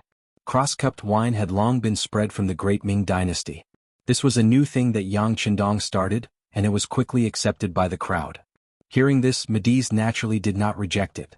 He laughed and said, "All right, let's drink. Men, bring the wine." There was no goblet or glass. Such an expensive item was simply out of reach. She brought over 2 exquisite porcelain cups and filled them with white wine. Then she handed them to Mediz and Medinaza respectively. Then, under the watchful eyes of the crowd, a man and a woman, one old and one young, intertwined their arms together. This scene also attracted the cheers of many onlookers. Unlike everyone else, Bai Shuang, who was hidden in the crowd, was ready to send out a signal. He would not allow himself to see a martyr's widow begging the enemy's general, even though doing so would greatly reduce his chances of success. After all, most of the 300 elite soldiers he brought were outside the general's residence. There were only 4 soldiers inside the residence. Even so, he still wanted to rush out and stop everything. In his eyes, this was his mission, the mission of an ordinary 5-star army officer. Of course, he had to admit that Han Fong, who had changed her name to Medinazer, was really beautiful. When he first saw her, even he was stunned. Bai Shuang was ready to act. As soon as he blew the whistle, the 4 elite soldiers would immediately rush into the courtyard with their weapons and kill at will. If possible, it would be best if they could subdue Mediz. Even if it was not possible, he wanted to create chaos here and give the 300 elite soldiers enough time to rush in and surround everything. Bai Shuang, who had already made up his mind and was about to blow the whistle, suddenly stopped. What happened next was completely out of his expectations. Medinazer, who was drinking wine, suddenly had a shiny dagger in her left hand. At this moment she was pressing it against Mediz's neck. This was a very dramatic scene. Everyone in the courtyard was shocked and stood there as if they were petrified. Even at this moment, many people still did not understand what was happening. Was this a prearranged show? The reason why they said this was because the other main character, Mediz, did not show any signs of panic. On the contrary, his expression was normal. It was as if the target of the dagger was not him, but someone else who had nothing to do with him. The courtyard suddenly became silent. This scene also made Bai Shuang stop what he was doing. He wanted to see what Han Fong was trying to do. He. Under everyone's attention, Mediz laughed sinisterly. "What's wrong, madam? What are you doing? Don't you know that swords have no eyes? It's easy to hurt people like this, and it's even easier to hurt yourself." As he spoke, Mediz raised his left hand to remove the dagger from his neck. However, at the same time, a pleasant voice sounded. "Don't move. Let me tell you, this dagger has been infected with a strong poison. If you're cut by it, I guarantee that you'll lose your life in an instant. If you want to live, you have to listen to everything I say." Strong poison? Hearing this, everyone in the courtyard could not help but panic. At this moment, Everyone clearly saw that this was not a prearranged show. This madam really wanted to take Medi's life. They didn't expect that the new concubine who was supposed to be brought to the boudoir and waiting to enter the bridal chamber would have such a fierce side. Everyone was shocked, and at the same time, they were even more curious about how General Medi's would deal with this situation. Strong poison? Matesai was surprised, but he wasn't as scared as everyone thought. Instead he laughed. Beauty, don't joke with me. Do you really think I'll believe you just because you made up a random reason? Matesai was stunned for a moment, but he wasn't as scared as everyone thought he was. You don't believe me? Then try it if you can. Medina was very confident when she said these words, giving people a feeling that she was very sure of herself. After hearing this tone, everyone could not help but believe it. Only Mediz laughed and said, I don't believe you. Try it if you can. After saying that, he deliberately moved his neck forward and touched the tip of the dagger. The dagger was indeed sharp. With just a touch, it left a bloody mark on Mediz's neck. This shocked Medina, who was holding the dagger, and she could not help but let go of the dagger. She did not want to take Mediz's life. At least, she did not want to take his life before she completed the mission. A dead general was far less important than a living general who could listen to her orders. However, the plan could not keep up with the changes. Not only did Mediz not believe her, he even tried to test the dagger with his own body. At this moment she was caught off guard. Everything did not go according to plan. She only felt that her mind was blank. In the eyes of everyone, Medina's performance was not a big deal. Instead, they were shocked by General Mediz's courage. Only Bai Shuang, who was in the crowd, had a bad feeling. This was not the time to be distracted. Just as Bai Shuang was about to warn Mediz, the moment Medina let her guard down, Mediz made his move. His right arm that was holding the wine suddenly loosened. When the bowl fell to the ground, his right hand freed up to grab the dagger. The tables had turned in an instant. Medina was stunned. But what she didn't expect was that as the porcelain cup fell to the ground, there was a crisp sound, and nearly 100 Turpan soldiers suddenly swarmed into the courtyard. As soon as they appeared, they surrounded Madenazer and her maidservants tightly. Mediz, who was already outside the circle, shouted loudly again, "Ha! You dare to use such a little trick against me? I'm afraid you don't know that I've already replaced the dagger in your hand. Ha! Do you think I'm a 3-year-old kid who can be easily fooled by you? You said you were born in Hobokseli. I've already sent people to investigate. There's no such thing. Tell me, why did you lie to me like this?" Mediz's words left Madenazer's mouth, and she was stunned again and again. Just a moment ago she thought she was exposed. She thought he knew her identity. But now it seemed that Mediz did not know. He only found the problem from her fabricated background. So, it did not affect the overall situation. Although the current situation was very unfavorable for her, Medina wasn't afraid. Even if she died, it wouldn't be considered as a failure of the mission. In that case she would die a worthy death. Medina's expression gradually returned to normal when she realized that her actions had not spoiled the overall situation. Her voice rang out again, "Mediz, you're a scumbag. I'm only here to avenge my personal grudge. Now that you've seen through me, I'll let you do whatever you want to me." As she spoke, Medina purposely puffed out her chest, and at the same time removed the veil covering her face. Madenazer was already very beautiful. Even a thin veil was unable to hide her beauty. Now that she was gone, her true appearance was completely exposed to everyone, causing waves of exclamations to erupt from the crowd. Following her action, a commotion broke out in the courtyard. Some of the maids who were pouring wine for the officials and nobles suddenly had short knives in their hands. Then they slashed in all directions, causing chaos. It was obvious that this was Medina's backup plan. The signal to take action was to remove the veil. This scene also caused chaos. Even Bai Shuang, who was in the crowd, was targeted by a maid. However, he did not attack. Instead, he cleverly dodged and used this opportunity to move to the front of the main hall. "How dare you touch my guest? Take her down." Mediz's face turned ugly at this moment. He knew that this woman wouldn't have simply prepared a poison dagger. Now it seemed like he was right. Fortunately, he was prepared. He called over 100 soldiers. When he shouted, the soldiers surrounded the maids in the courtyard.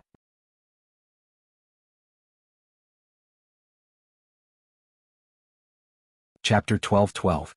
There were less than 10 maids in total, and they were all intelligence agents of the CIA. Some of them were only on the periphery and their training was limited. The only reason they could create chaos earlier was because of the daggers in their hands. Now that they were facing the Turkmen soldiers armed with spears and swords, they had no advantage at all. They were about to be surrounded. Taking advantage of the chaos, Bai Shuang easily made his way to the front of the hall. He estimated the distance with his eyes, then whistled loudly. With a leap he landed beside Madanazar. Suddenly, a shadow appeared and landed beside her. Madanazar instinctively wanted to retreat, but at the same time she heard a soft voice. "Don't panic. I am Bai Shuang, the commander of the 4th Regiment of the 5th Star Army's 1st Cavalry Division. If you want to live, follow me closely." Before he could finish his sentence, Bai Shuang's right hand reached for his waist, and a flexible sword appeared in his hand. He thrust it at Madanazar, who was 2 meters away from him. Although they were both assassins, Madanazar and Bai Shuang were not on the same level. The difference between them could be described as heaven and earth. With just one stab, Madanazar's right arm was injured, and he couldn't help but cry out in pain. Madanazar was a weak woman, and Madanazar was nothing to him. Therefore he thought he was the safest. He didn't expect Bai Shuang to appear out of nowhere and use such a sharp sword technique. His right arm was injured because of a moment of carelessness. Out of instinct, the injured Madanazar retreated while shouting at the Turkmen soldiers around him, "Men, take them down! Take them down!" Bai Shuang appeared too quickly, and the speed of his sword was too fast, so the soldiers didn't react in time. Now that the general's voice was heard, the ordinary soldiers immediately responded and rushed towards Bai Shuang. In a short period of time, no less than 30 soldiers had come here. This was all thanks to the 4 elite soldiers who had appeared after hearing the whistle. They had shared some of the firepower. Otherwise, there would have been even more people coming to surround and capture them. Bai Shuang's expression turned serious. He turned to Madanazar and asked, "How is it? Are you scared?" "No." Although Madanazar's body was trembling, she still answered bravely. "Then, since you're not afraid, let's start a massacre here today." "Ah." Bai Shuang laughed as she reached her left hand into her pocket. She took out a Type 54 pistol and 2 magazines and handed them to Madanazar. "Do you know how to use this?" "This is a pistol. I've learned how to use it before, but I'm afraid I can't shoot accurately." Madanazar's eyes lit up when she saw the object handed to her. "It's fine. They're so close. Even if we can't beat them to death, we'll scare them to death. Alright, I'm going to make my move. Remember to follow me closely." After Bai Shuang finished speaking in a short amount of time, the soft sword in his right hand shook. It turned into a long dragon and suddenly thrust forward. Fighting 1 against 30 was already a test for White Shuang, not to mention that there was a weak woman behind him that needed to be protected. But even so, he would not back down. This was his duty as a professional soldier and, more importantly, as a man. With a roar, Bai Shuang stepped forward and stabbed out with his sword, striking the chest of a Turfan soldier. The sword was pulled out and blood spurted out. The soldier on the other side fell to the ground. Bai Shuang's lips moved slightly as he spoke softly. Madanazar, who was behind him, heard everything. She was shocked and blushed. Bai Shuang's entire body was emitting a masculine scent. She, who was very close to him, felt the same way. Swoosh. Bai Shuang thrust out his sword again, then pulled it back. Bang! After a deafening gunshot, Madanazar's voice rang out. 3. Haha, well done. Bai Shuang praised from the bottom of his heart. Then, his long sword danced like a snake, forming an impenetrable net to kill the enemy and protect himself at the same time. Bai Shuang's sudden appearance made the already chaotic situation even more chaotic. Many of the officials and nobles who came to celebrate saw the bloody scene. They screamed and ran out of the courtyard. But they quickly retreated, not for any other reason, but because there were countless black-clothed soldiers rushing in from the outside. As these people rushed in, firecrackers were set off outside the general's mansion. This was Wu Tsong's masterpiece. They wanted to use the sound of firecrackers to cover up the sounds of killing in the general's mansion. The 290 elite soldiers of the 5-star army who stayed outside finally arrived. As soon as they appeared, their swords danced, and those who stood in their way were either dead or injured. "Stop them! Stop them!" Madanazar, who had been stabbed in the right arm, thought he had the situation under control.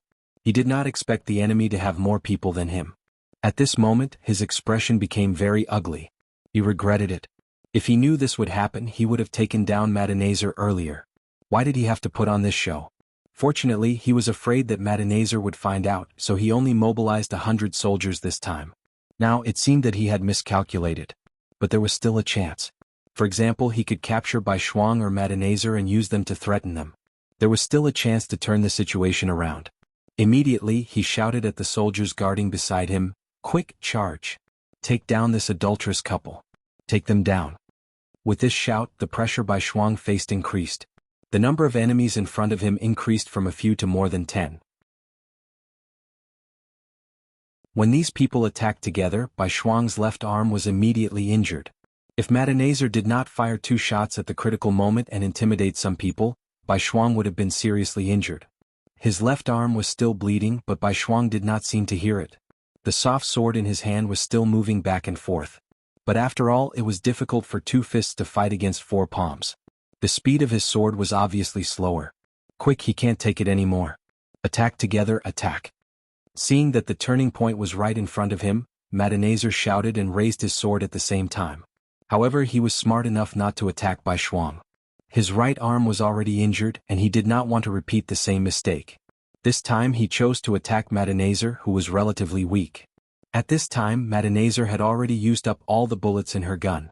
There were more than 20 bullets, but she only killed 3 enemies and injured 4. The rest of the bullets were nowhere to be seen.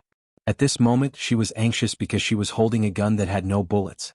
At this moment, a long sword was thrust at her face. Madenazer was obviously very angry at this moment. He wanted to destroy this woman's face.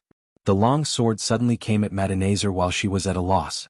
At this moment, when she saw the sword enlarging in her eyes, she instinctively closed her eyes and waited for her death. Get out of the way. At the critical moment, Bai Shuang noticed the commotion behind him. With a loud shout, he leaped backward. The sword slashed Bai Shuang's back, leaving a palm-sized wound. Ah! The pain on his back caused Bai Shuang to let out a muffled groan. All of this fell into Madenazer's eyes as she was pinned under him. At this moment, the two's posture was somewhat ambiguous. Their breaths were so close that they could easily feel each other's breath. This made Madenazer's face blush. But when she thought of the current situation, she asked with concern, "Are you okay?" "I'm not dead yet." Bai Shuang endured the pain and replied. Then he grabbed Madenazer and flipped her one by one. After he did that, he dodged the sword in Madenazer's hand. Madenazer's face was filled with anger after he failed to subdue the 2 of them. He roared and charged at Bai Shuang again with his sword. But as soon as he stepped forward, a soft sword flew at him, forcing him to take 3 steps back to avoid the attack. The soft sword was thrown by Bai Shuang. At this moment he had no weapon in his hand. After a bitter smile, he hugged Madenazer and said, "Fine, I'll die. I won't be lonely if I can die with a beauty in my arms." "Is that so? Am I a beauty?" Madenazer blushed when she heard Bai Shuang's words. This.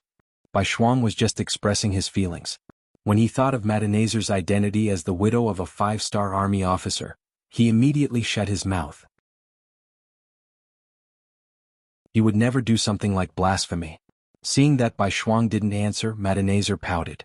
She then whispered, "To be able to die together with the general, this little girl is content." The voice wasn't very clear, but since they were so close, Bai Shuang still heard it clearly. His face immediately turned red. Madenazer saw this scene and couldn't help but laugh. Whoosh whoosh whoosh, a few arrows were fired. The elite soldiers of the 5-star army finally rushed into the courtyard and attacked Madenazer, who was standing in front of the hall. Dozens of soldiers died one after another. Even Madenazer himself was hit by 2 arrows. After he fell to the ground, the situation was settled. The inside and outside of the general's mansion were under the control of the 5-star army. They had taken a risk, but they had actually succeeded. Aside from luck, the most important reason for their success was Madenazer's plan. Her idea was simple.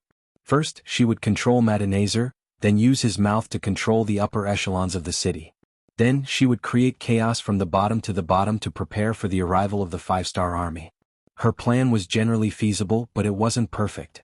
Bai Shuang's arrival helped her perfect everything, making what happened next seem like a miracle.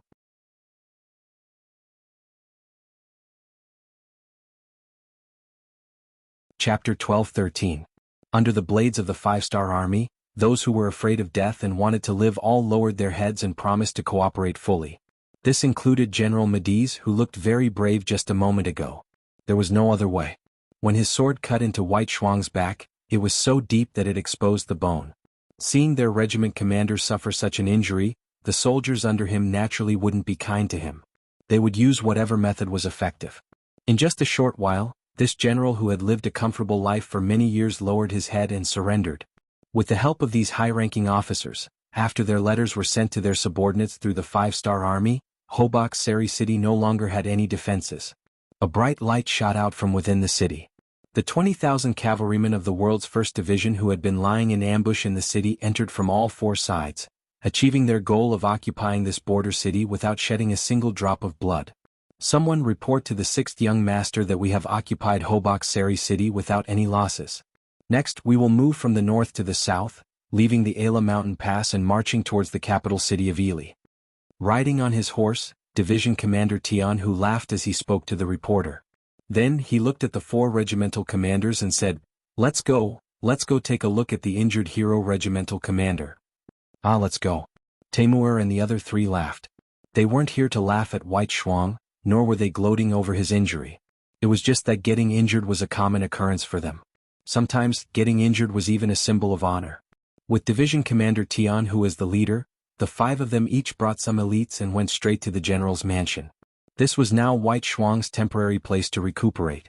After the 5 of them entered the courtyard, other than seeing the strict security, they also saw a beautiful figure carrying a basin of clear water towards the back of the mansion. Her voice was as clear as an oriole's. I'm going to change the regimental commander's dressing. No one is allowed to disturb him. Don't worry, Miss Han. The 5-star army soldier in charge of guarding the place nodded solemnly. He almost patted his chest and promised. Without noticing Tian Hu and the others behind her, the woman strode towards the backyard, leaving the crowd outside dumbfounded. This girl's figure isn't bad. I saw her side profile just now and she's very pretty. Commander Bai is in luck this time.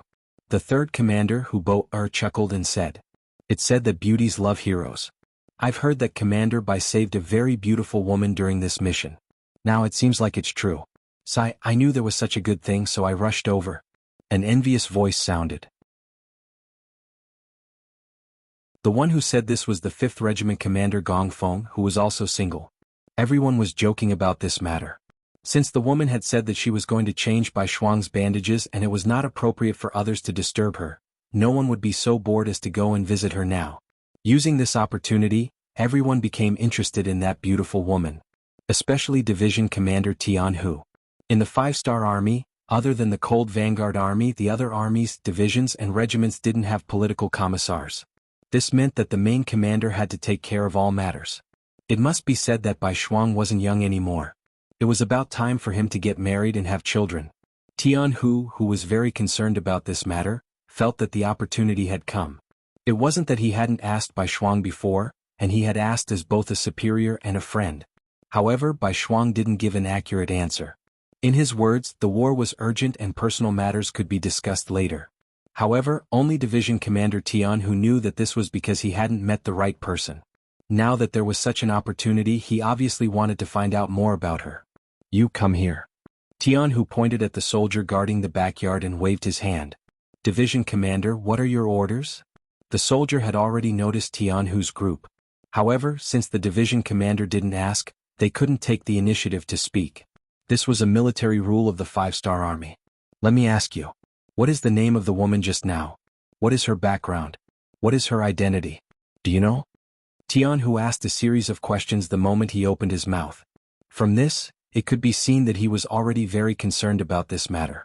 Reporting to division commander, this woman's name is Han Feng. The soldier was one of the 4 warriors who followed Bai Shuang. He knew some of the things that he knew more clearly. He immediately said everything he knew. At this moment, it wasn't only Tian Hu was listening. The other 4 commanders were also listening. When they heard that although this woman was beautiful, she was once the widow of a vice-commander of the new army, they couldn't help but shake their heads helplessly. It wasn't that they looked down on widows, nor did they have any thoughts of this woman bringing bad luck to her husband. It was just that she was a military widow. Out of respect, it was clearly inappropriate for her to marry Bai Shuang. So it's like this. After Tian Hu finished listening to the soldier's detailed report, he waved his hand and dismissed him. At the same time, he frowned and seemed to be deep in thought. He said, "Men, send a telegram to the 7th Madam of Crimson City. Ask her about the specific situation of this woman called Han Feng." Send a telegram to the 7th Madam? Tianhu's action caused the other 4 commanders to be shocked. Then, the second commander Lu Duo kindly reminded him, "Division commander, it's not good to trouble the 7th madam for such a small matter. Also, this woman's identity isn't suitable for Commander Bai." This so-called unsuitable could be divided into 2 types. The first was out of respect. The second was due to the difference in status. Bai Shuang was the commander of the 1st Cavalry Division. He was also the student of the 6th Young Master. Although he was only a commander, if he left here and became a division commander somewhere else, he would be a great general who could take charge of a region. How could Tianhu not understand this logic? However, he still firmly said, "Disturbing the 7th madam shouldn't be a problem. We're doing this for the sake of fairness. Also, even if we want to give Commander Bai an explanation, there are some issues that need to be investigated." Mango. After a full hour, Han Fang's delicate figure appeared. She was still holding a basin of water, but it was no longer clear. Instead, it was dyed red with blood. When she came out, she saw Tianhu and the others. Although they didn't know each other before, the Major General's star on his shoulder was very eye-catching. Immediately, Han Fang hurriedly knelt on the ground, looking like she wanted to pay her respects. "Miss Han, there's no need to be so courteous. You know that our 5-star army doesn't like this." Tianhu hurriedly spoke out to stop her. At the same time he sized up Han Fang's body. Then he nodded, looking very satisfied. "Many thanks for General's understanding." Han Fang, who had already changed back to her name, bowed slightly and said with gratitude, "No need to be so polite. Alright, how is Commander Bai now? Can we go visit him now?" Tianhu finally remembered the important matter and asked Han Fang. At the same time he tightly grasped the investigation telegram that he had just received. It must be said that telegrams were very convenient. When the telegram was sent to the 7th madam, she found out that it was from the 1st Cavalry Division. Naturally, she attached great importance to it. Soon, Han Fang's situation was reported back. Because of this, Tianhu was even more certain of one thing. "Of course you can. Commander Bai's situation is already much better. Generals, please go ahead and visit him." Han Fang said very politely, "Many thanks." Tianhu smiled and cupped his fists. Then he led the 4 regimental commanders and strode towards the backyard, leaving behind Han Fang, who looked at everyone's backs with envy. However, not long after, she sighed. Perhaps she thought of her own identity. In the backyard, Bai Shuang was already sitting up.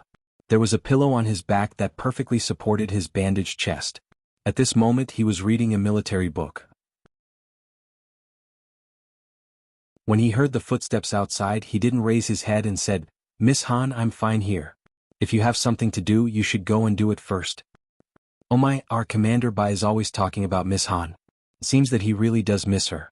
Gong Feng's voice sounded from outside the door. As 2 regimental commanders who had joined the 1st Cavalry Division at the same time, their relationship had always been good. They could joke about any kind of thing.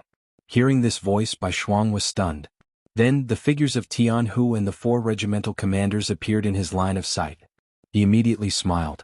Out of courtesy he wanted to get up. Tianhu, who was walking at the front, quickly waved his hand. "Since you're already injured, why bother with the etiquette? Quickly sit down." "Haha." Bai Shuang laughed somewhat embarrassedly. Although he didn't get up, the military book in his hand had already been placed to the side and his body was much straighter. "How are you? Are you all right?" The 5 of them each found a place to sit and asked about Bai Shuang's injury. Bai Shuang, who wasn't injured for the first time, shook his head. "I'm fine. I was just stared at by a mosquito. If there's a mission right now, I can still get on the horse." "Forget it. Do you really think that our 1st Cavalry Division doesn't have anyone else? Do you think we need an injured regimental commander to charge into battle?" The other regimental commanders immediately laughed and joked. Although the 6 of them met to visit Bai Shuang, they quickly talked about military matters. Bai Shuang also knew that the 1st Cavalry Division was going to head to the Ala mountain pass and prepare to attack the capital city of Ely. Unfortunately, Hobak Seri City needed someone to temporarily guard it until Yang Qindong's troops took over the defense line. As the injured Bai Shuang, he naturally had to take on this task. This was naturally to take care of Bai Shuang. Bai Shuang couldn't say anything about this. What, were they really going to let him, an injured regimental commander, go with the army? If so, which regiment should he leave behind to guard it? He had just made a great contribution, so he had to give the other regimental commanders a chance to perform.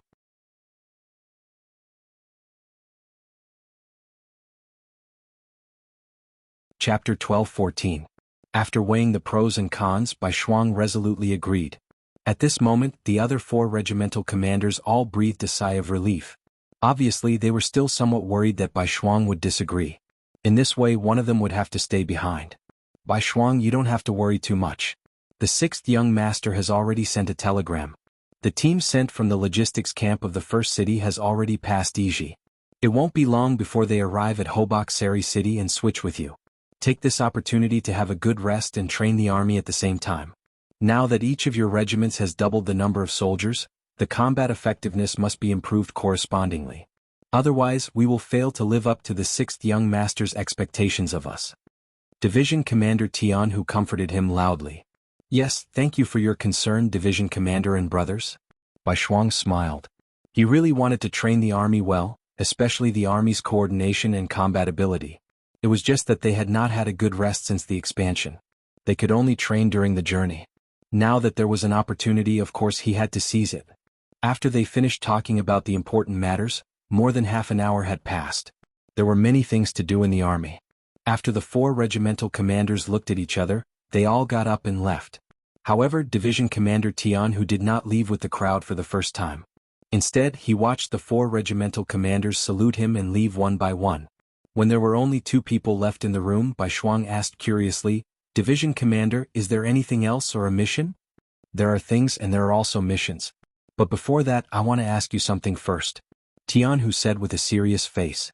Bai Shuang's face immediately became a lot more serious. Yes, Division Commander, please give the order. Okay. After Tian, who made a sound of agreement, he looked at Bai Shuang, who had a solemn expression, and asked a question that was completely unexpected and unexpected. What is your impression of Lady Hanfang? Stunned. For nearly 10 breaths, Bai Shuang did not answer. He sat there in a daze as if he was struck by lightning. It was not until Tian, who coughed softly again, that he seemed to remember something and said, Division Commander, did you ask the wrong question? I'm telling you no, I'm talking to you on behalf of the division leader. Be serious. Tian, who also knew that asking him to talk about this issue was a bit too much, but he had no choice. He thought about it for a while, and other than himself, there was no one else in the 1st Cavalry Division who was suitable to talk about this matter. If it were any other guild leader, the situation would only be worse, and the situation would become even more awkward. Tian, who suddenly became so serious that Bai Shuang had no choice but to face this problem. However, he was very clear about Han Fang's situation. After all, she was the widow of a new battalion commander. Just based on this point alone, he couldn't have any other thoughts. Otherwise, it would be a form of disrespect to a martyr who had died. So after hesitating for a long time, he only opened his mouth and said, Lady Han is a good lady, but that's enough. You just need to know that she's a good girl. Tian, who was waiting for this sentence. Of course, if he continued, then the situation would change. After saying this, he continued to ask in depth. Guild leader Bai Shuang, please answer this question seriously. Remember, I'm not asking you now. I'm asking you on behalf of the 1st Cavalry Division's division commander. If Lady Han Fang were to be your wife, would you be willing? What? That's impossible. When Bai Shuang heard this, he hurriedly waved his hands as if there was a wild beast in front of him. He had no choice but to refuse. Why is it impossible? Is it because she was once engaged to a deputy battalion commander of the new 1st Army? Tian, who suddenly raised his voice as he asked this question. Yes. Bai Shuang didn't completely understand the meaning of this sentence because at this moment his mind was already blank. Although he indeed had a good impression of Lady Han Fang, he definitely wouldn't do anything to betray a comrade for his own selfish reasons, even if that comrade had already died on the battlefield. Tian, who was very satisfied with Bai Shuang's answer. He continued to ask, Then if I tell you that even if you marry Lady Han Fang now, you won't betray anyone, will you still refuse? Chem? At this moment, Bai Shuang finally raised his head, as if he understood something. He looked at Tian, who and asked, Senior brother, what's going on? The reason why he called him senior brother was because both of them studied under Yang Qindong. This kind of address was only used when there were no outsiders. What's going on? Ah, you're lucky. Tian, who had a serious face just a moment ago, was now full of smiles. Let me tell you, I've already investigated. The person who asked was the 7th madam, and she's already given a reply. Lady Han Fang was indeed engaged to a new battalion commander, but it was only a verbal agreement. There wasn't even a ceremony, and they didn't even enter the bridal chamber. Unfortunately, that officer had already died on the battlefield. Now, Lady Han Fong is a free person, and the CIA has also confirmed this. She has the freedom to pursue a happy marriage, and it doesn't involve any moral or emotional issues. Do you understand now? Tianhu's words stunned Bai Shuang. After a long while, he asked with a face full of joy, "Is this true? If I marry her, it won't be a moral issue, and I won't be letting down that dead battalion commander, right?" Of course not. Actually, even if there really is something going on with that battalion commander, so what? Teacher said a long time ago that Han people can pursue freedom of love, freedom of marriage. Think about it, didn't teacher's sixth sister divorce someone else? But isn't she still living very well with Chief Long of the Ministry of Public Security? Not to mention Lady Han Fong and that battalion commander haven't done anything yet. Of course your worries aren't without problems. I want to tell teacher about this matter and let him make a decision. If we have teacher's approval, then there won't be any problems. Tianhu said with a face full of confidence. Bai Shuang couldn't help but feel nervous when he heard that he was going to disturb Yang Qindong. Teacher is very busy every day. It's not good to trouble him over such a small matter. What's not good about it? Let me tell you, the last time I saw teacher he asked me about your marriage. We will grow old one day and our descendants will need to do a lot of things on the battlefield. Teacher has always supported this. Alright, don't act like you're the victim of a bargain. Just tell me what you mean. Tianhu snorted. He had a look that said, "If you say no, I won't care about this matter." Bai Shuang had a very good impression of Han Fong, especially since he was injured. She had taken care of him in every possible way. In addition, she was not only beautiful but also brave and smart. Wasn't such a woman suitable to be his wife? It was just that because of her identity, he had been suppressing this thought in his heart. Now that everything was no longer a problem, how could he not agree? He immediately nodded and said, I agree. I'll have to trouble senior brother for everything." Seeing that the matter was finally settled, Tianhu nodded happily. "Alright, I'll send a telegram to teacher and tell him this good news. As for you, kid, you've already taken care of the girl. If other people aren't willing, then there'll be a joke. This time you'll be guarding Hobokseri City. Take advantage of this time to do something big. It's best if you can get your eldest son out too. Then good things come in pairs." Hearing Tianhu's teasing, Bai Shuang also laughed foolishly. As for Han Fong, he was confident that he could convince her because he had a feeling that she liked him. After Tianhu left, Han Fong walked over. She was a bit worried about his injury. After all, he had suffered it to protect her. However, when White Shuang told her about it, her face was immediately filled with joy. It was said that beauties loved heroes, especially heroes who had saved their lives. In addition, White Shuang was both intelligent and brave, and had the air of a scholarly general. He also had the spirit of a grown man. How could she not be willing? However, the little girl was shy and did not immediately agree. Instead, she ran away shyly. This caused Bai Shuang to laugh loudly behind her. On the official road to Turpan City, an army with a bright flag of the 5-star army was moving forward. Among them, a cavalry unit with black cloaks was especially eye-catching. In the 5-star army, the rank of an officer was very obvious. It could be seen from the military rank, and it could also be seen from the cloak that an individual wore. As for the black cloak, it was usually only worn by those with the position of guild leader. The reason why it was said to be a normal situation was because there was something special about it. The black cavalry that protected Yang Qindong could also wear it. There were 2,000 black cavalry soldiers and they were all wearing black cloaks.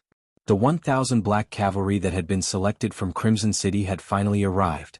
Among them, Qiu Vi was the captain of the 1st Brigade, Dao Xiao was the captain of the 2nd Brigade, and Ba Daojiang was the vice-captain of the 1st Brigade due to his outstanding performance. Yang Qindong was in this unit. He was riding a white dragon and wearing a golden battle suit, which made him stand out from the rest. Beside him, Beta Persei was wearing a purple military cloak, which was also very eye-catching. Everyone looked at him with envy. "Young master, a telegram from the 1st Cavalry Division." In the carriage behind him, the leader of the telegram team, Wang Shan, sent a telegram to Beta Persei, and then handed it to Yang Qindong. Yang Qindong curiously turned around. Didn't a telegram just arrive not long ago? Why is it here again?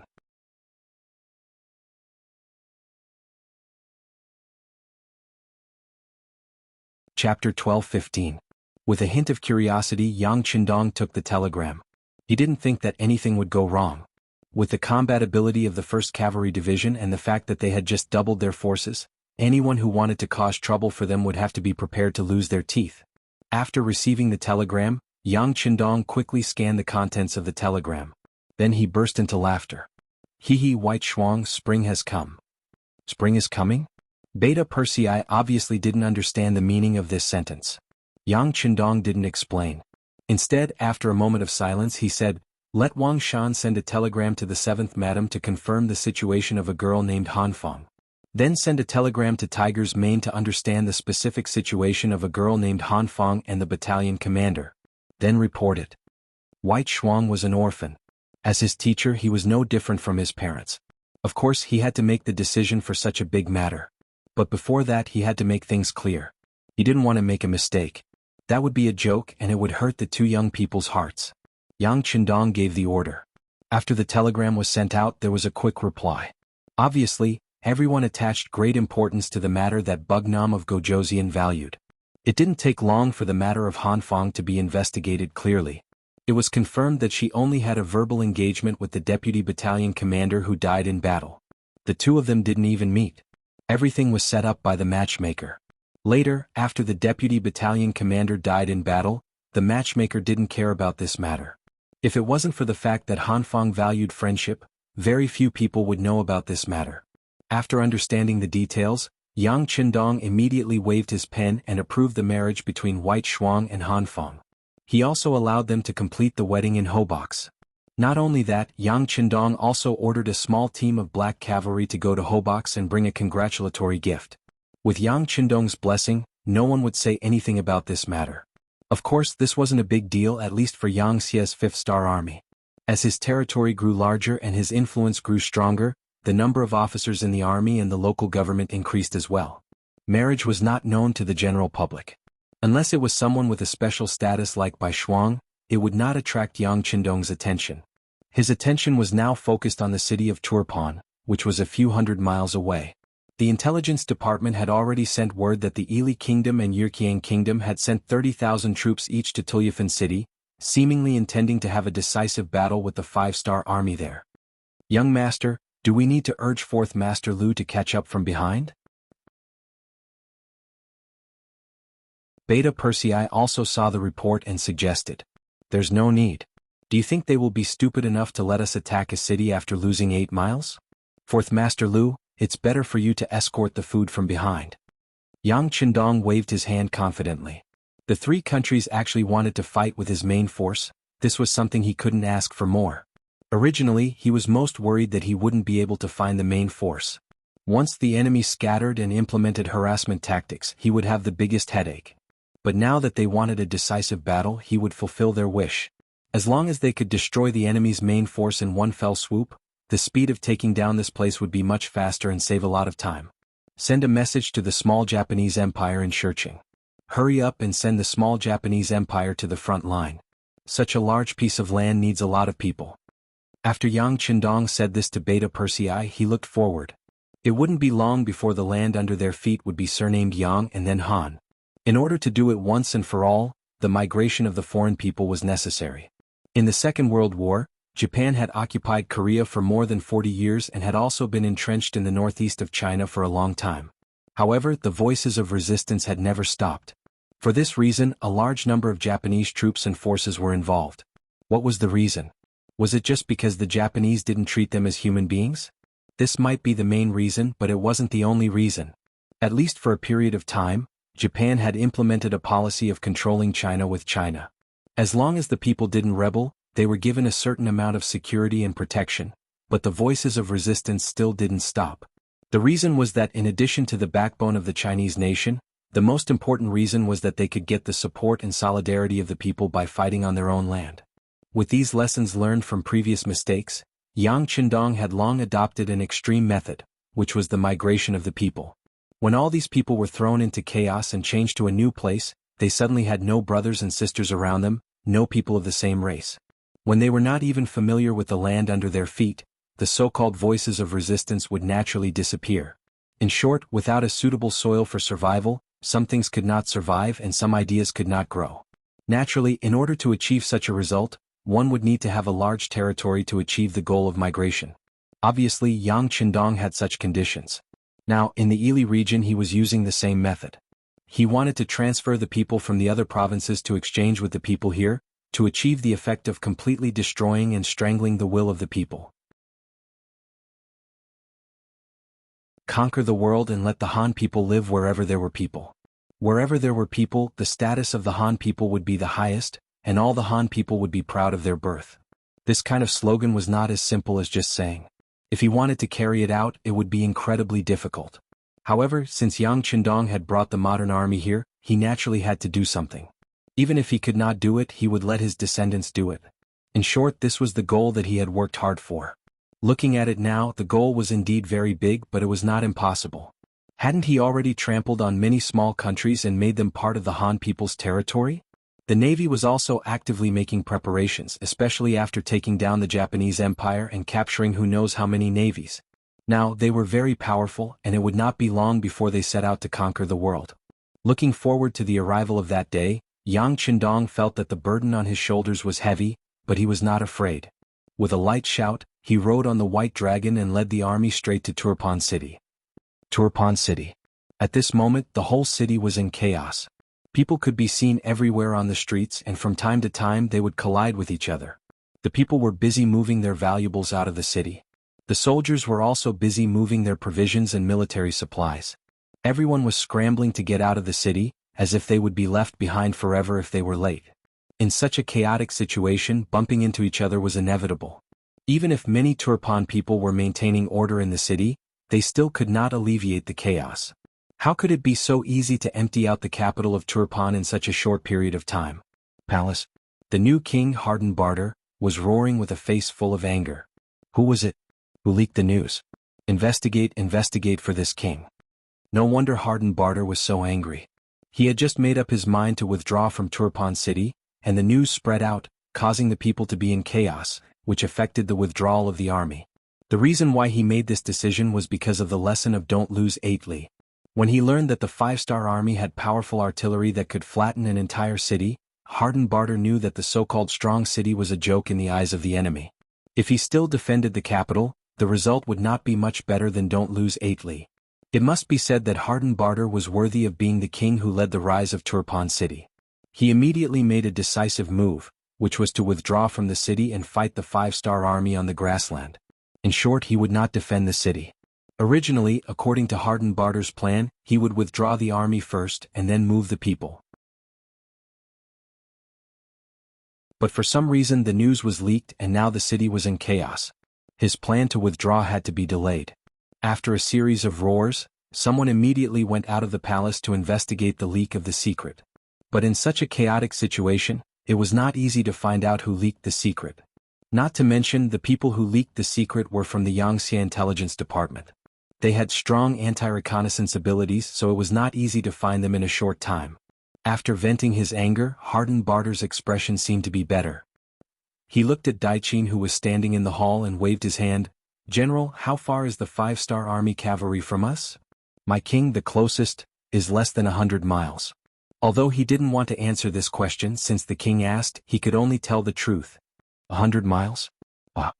Hearing this answer, Hardenbarter's expression froze for a moment, then he sneered, 100 miles, even the elite cavalry would take less than half a day to arrive. How many people and resources can we evacuate? Daichin was also shocked by the speed of the 5-star army cavalry. But as a general, he couldn't be afraid of the enemy. Otherwise, he would be unqualified and incompetent. Even though Daichin had lost a battle, but as a general, he had never lost his character. Seeing the king in such a difficult position, he hesitated for a moment, then steeled his heart and stood out. "My king, I think there is a way. We can stop the 5-star army cavalry. Didn't the Ili Empire and Yirkiang Empire each send 30,000 cavalry and have already arrived at our Turpan city? As long as we can work with them, I am confident that we can fight the 5-star army and stop them outside Turpan city." "Oh? Really?" Hearing Daichin's confident words, Hardenbarter's eyes were filled with hope.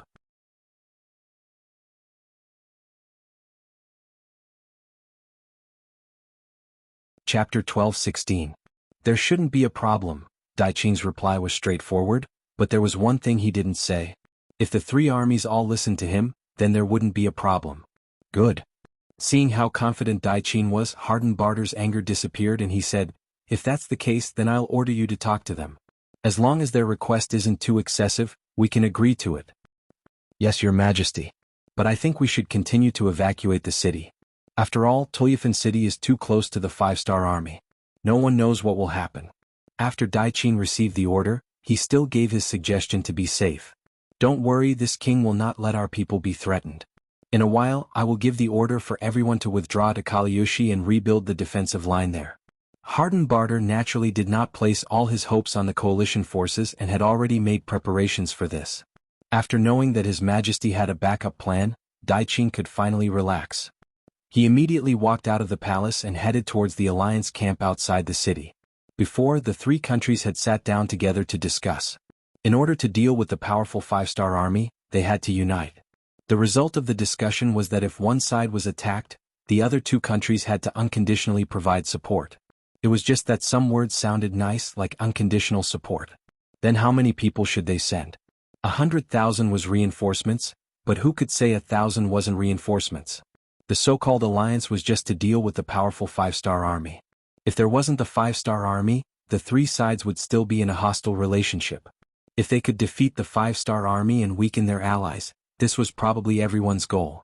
Because of this thought, Daiqin also knew that it wouldn't be easy to convince the two allied armies to fight the 5-star army. Ili sent out 30,000 cavalrymen to assist Tulyafin. The general leading them was Wuli Ji, who had fought against the Wuda army and suffered a great defeat. Yirqiang sent out 30,000 cavalrymen to assist Tulyafin. The general leading them was called Aleifu. Next, Daiqin wanted to find these two generals. As former opponents, they were naturally familiar with each other. Sometimes they would even work together to deal with the other side. As an acquaintance, the moment they met, Daiqin immediately stated his intentions.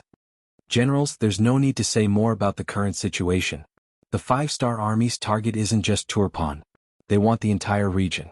This time, I hope that we can work together sincerely to defeat the 5-star army and protect the safety of the people of the country behind us." Both Uli Ji and Aleifu silently nodded their heads in response to such pleasing words. No matter what they were thinking, they had to act as if they were working together. The two of them only nodded their heads. This wasn't what General Daiqin wanted to see.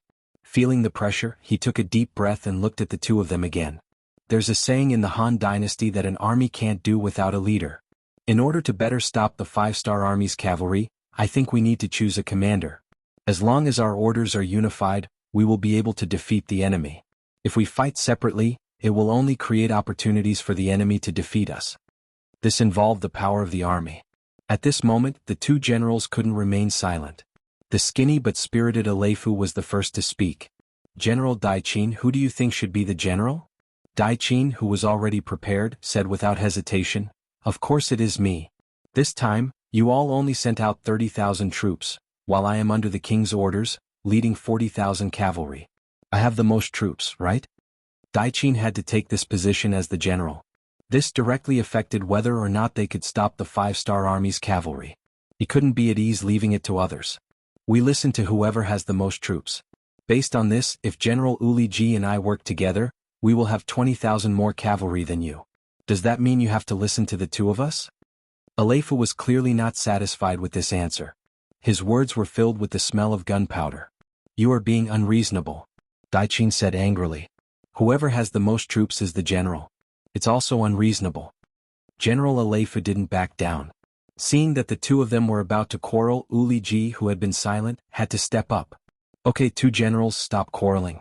The reason why we are here is to discuss how to defeat the 5-star army. Quarreling won't solve the problem.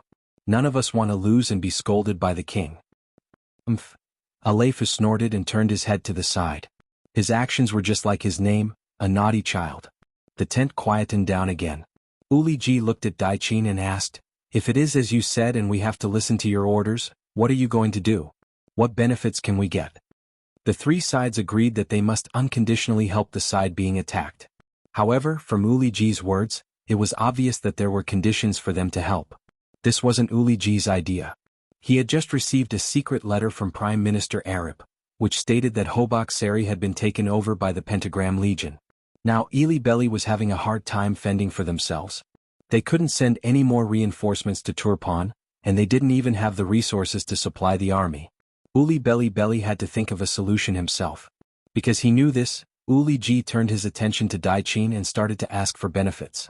Although Daichin was mentally prepared, he was still somewhat dissatisfied after hearing this.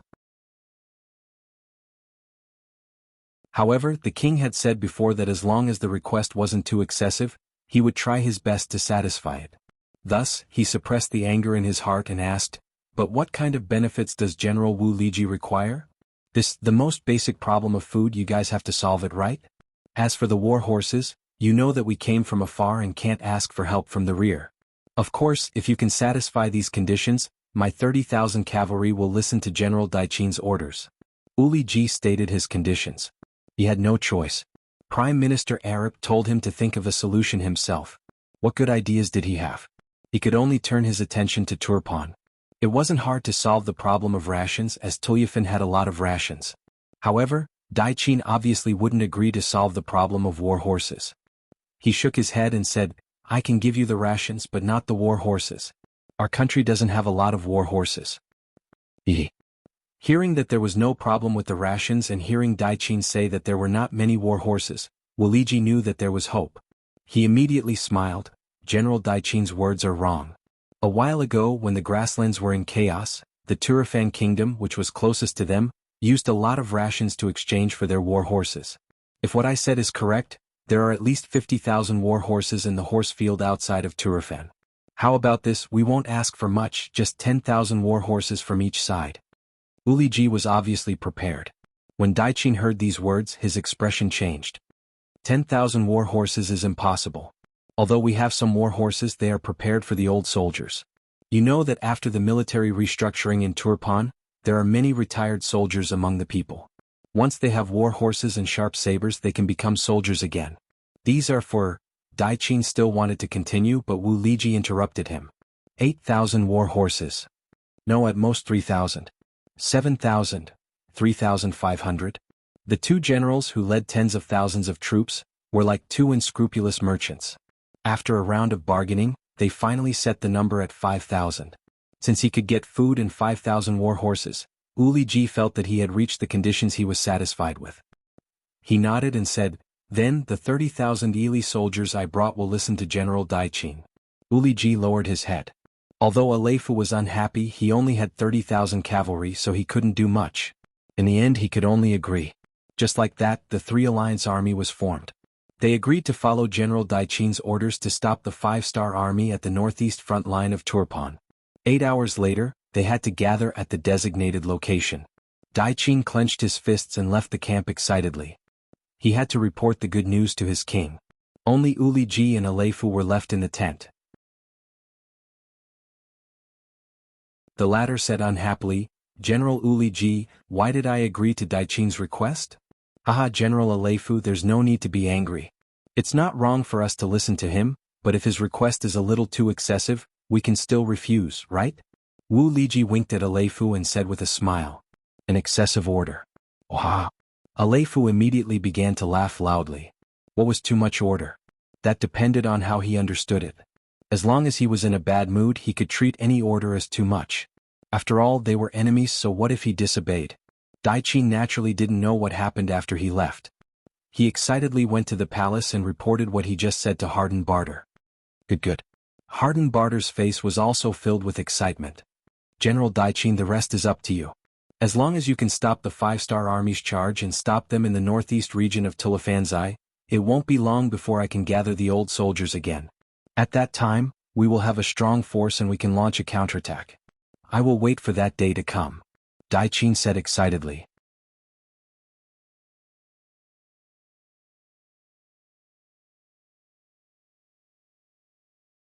Chapter 12-17. 70 li outside of Tulyafin City, the new army of the Five-Star Army was gathering here. More than 30,000 cavalrymen came over, covering the sky and covering the earth. They chose a flat area and started cooking. Suhi gave the order for the army to rest on the spot, while the other division commanders came to the main tent to discuss military matters. Inside the tent, Suhi stood in front of a large sand table, waving a stick in his hand. "The scouts at the front sent news that 30 li away from us, there are 40,000 cavalrymen from Tulyafin, 30,000 from Ili Beli and Yirkiang. A total of 100,000 cavalrymen have already set up camp in 3 different camps. Everyone, what do you think we should do next? When Kulu and the other division commanders heard that there were 100,000 cavalrymen, their eyes all lit up. Clearly there were so many enemies waiting for them to eat and they were all very excited. However, at the same time, they knew that even if the 4th Cavalry Division Commander Changbo had already handed over the task of transporting the supplies to the 4th Cavalry Division and returned, there were only 30,000 cavalrymen. In terms of numbers, the difference between the two sides was still very large. 30,000 against 100,000, and the other side came prepared, and they were very familiar with the surroundings. No matter how they looked at it, this battle was not going to be easy. No one immediately spoke. Instead, after a moment of contemplation, the 1st Cavalry Division Commander Kulu asked, "General, where is the Liaodong Cavalry Reinforced Unit?" "To the west of us, near Tianshan." He looked at Kulu with a gaze full of admiration. He had already sensed something from this sentence. To the west, the ones guarding the west of Tulyafin should be the Yirkiang Kingdom's army, right? Kulu seemed to have thought of something as he spoke. That's right. Does Commander Ku want the Liaodong Cavalry Reinforced Unit to launch a sudden attack from that direction? He, who had already understood Kulu's intentions, asked with a trace of a smile on his face. The other division commanders' expressions also changed at this moment, and then they began to consider the feasibility of this plan. However, very quickly they all shook their heads lightly. It was clear that they did not think highly of this plan, nor did they have much confidence in it. In reality, everyone knew that the so-called Allied army was only formed because they had no choice but to join forces under certain circumstances. Such an army seemed to have many soldiers and generals, and its momentum was great. However, they also had a fatal flaw, which was that they were not united enough. As long as they found a suitable position, they could completely open up a gap in the shortest amount of time. According to this train of thought, Commander Kulu's decision to choose one of the paths was correct. However, although the idea was good, the difficulty of implementing it was not small. Let's not talk about anything else, just how strong was the Liaodong Cavalry Regiment. Everyone was not very clear about it. In addition, they only had 5,000 men, but the Yirkiang army on the west side had 30,000 cavalry. Even if their new army could attract some of their attention, it would be difficult to repel them quickly. If they couldn't end the battle quickly, the enemy would react and they might be surrounded instead. If that was the case, they only had 30,000 cavalrymen. How could they possibly be a match for the enemy's army of 100,000? For them, the best way was naturally to wait for Yang Qindong to arrive. At that time, they would not be at a disadvantage in terms of military strength, and the chances of a large-scale counterattack would be higher. Other than Kulu, the other 3 division commanders seemed to have reached a consensus. They all shook their heads and looked at Commander Suhi. After expressing their attitude, they waited for the commander's orders. Suhi, who did not immediately make a decision, closed his eyes. How could he not know that this was a risky move? However, he did not want to rely on Yang Qindong and Bugnam of Gojoseon for everything. It was precisely because of the disparity in military strength that if he could win this battle, it would show the strength of the new army. Otherwise, if he had the advantage in military strength, it would be a matter of course for him to win the battle. However, if he made the wrong decision, the new army would face the danger of being surrounded, heavily injured, or even destroyed. He could not make up his mind for the time being. Commander, you make the decision. However, I only want to say one thing. You cannot hesitate before making a decision for a commander. Kulu also knew that Commander Suhi was in a difficult position. If it was him, he would not be able to make a decision. Therefore he could not rush him. He could only remind him and do his duty as a division commander. As soon as Kulu's words came out, Suhi, whose eyes were closed, could not help but tremble. That's right, he could not hesitate when making a decision for a commander. On the battlefield, opportunities were fleeting. Perhaps he would miss it if he was a little late. Even so, the opportunity was right in front of him. Why should he give it up? The outcome of a war was always changing. No one could know what would happen in the next moment. What a commander needed to do was to do his best in everything in front of him. Since that was the case, why should he not give it a try? The opportunity is right in front of me. I want to give it a try and show the might of the new army. As if he had made a decision, Suhi opened his eyes. When he looked at everyone, there was a hint of excitement and nervousness in his eyes. The 5-star army implemented a centralized leadership system. That was, before the battle plan was formulated, the officers below had the right to propose construction. However, the final decision was still in the hands of the highest-ranking officer. When the policy fell to the new army, the one who would have the final say was naturally Commander Suhi. However, this time Suhi did not make a decision. Instead, he used a negotiating tone to speak to the 4 division commanders.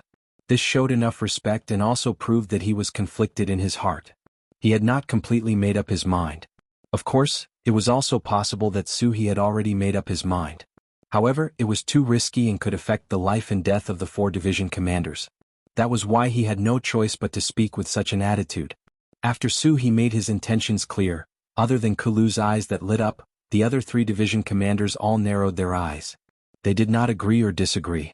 Of course, they knew that with Suhi's position, he could have made a decision without discussing with them. However, he did not do so. This in itself was a form of respect. Then how should they respond to this respect? Should they support it?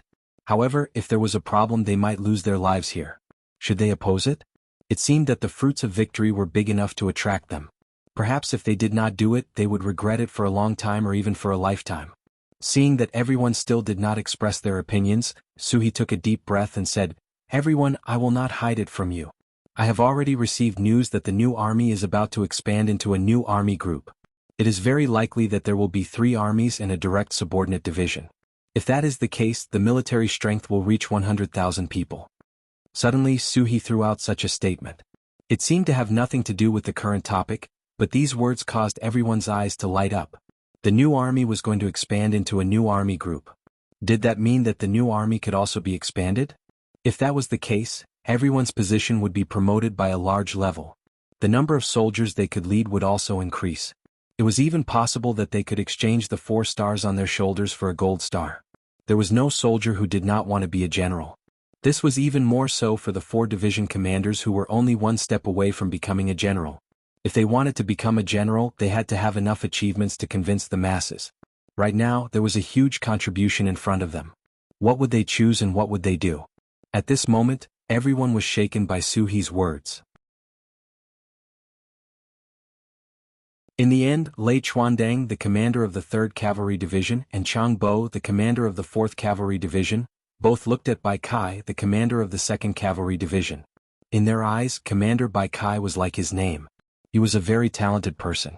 Feeling the gazes of the 2 division commanders, Bai Kai's heart skipped a beat as he made a decision. "Commander, can we contact Liaodong's strengthening cavalry regiment and see how confident they are to complete this task?" "No problem. Report to Commander Tong Long of the Liaodong Strengthening Cavalry Division." Suhi nodded. He also wanted to see the other party's attitude. If they directly refused, then no matter how good his idea was, he would not be able to implement it. In a forest less than 100 miles away from the foot of Tiansha Mountain, people could be seen walking around. This was the temporary base of the Liaodong Strengthening Cavalry Division. From this position, one could vaguely see the high mountains in the distance. As the commander, Tong Long knew that the highest mountain in the distance was Tianshan Mountain. Regiment Commander, Commander Suhi of the new 3rd Army sent a telegram. Deputy Regiment Commander Zhao Xing came to Tong Long's side with an excited expression and handed over a piece of paper. Tong Long and Zhao Xing had not been in contact with telegrams for a long time. Before this, they never thought that a small metal box could send a message thousands of miles away. Just based on this point, the 2 of them were shocked. They really didn't dare to imagine how many secrets the 5-star army had, and how powerful Yang Shi was. Luckily, the 2 were adaptable people and quickly accepted this new thing. However, every time they heard a telegram, they could not help but feel excited. Another telegram? As Tong Long spoke, he reached out to take the telegram. When his gaze fell on it, his hands started to tremble uncontrollably. Clearly, the contents of the telegram had made him very excited, even agitated. After a while, Tong Long's voice suddenly rose an octave. "Deputy Commander Zhao, our chance is here. The chance to prove ourselves is here. We must seize it. Yes, we must seize it." Zhao Xing's face was also filled with excitement. However, he quickly said in a low voice, "But this mission is not easy to complete. If we don't do it well, we will be surrounded and even eaten."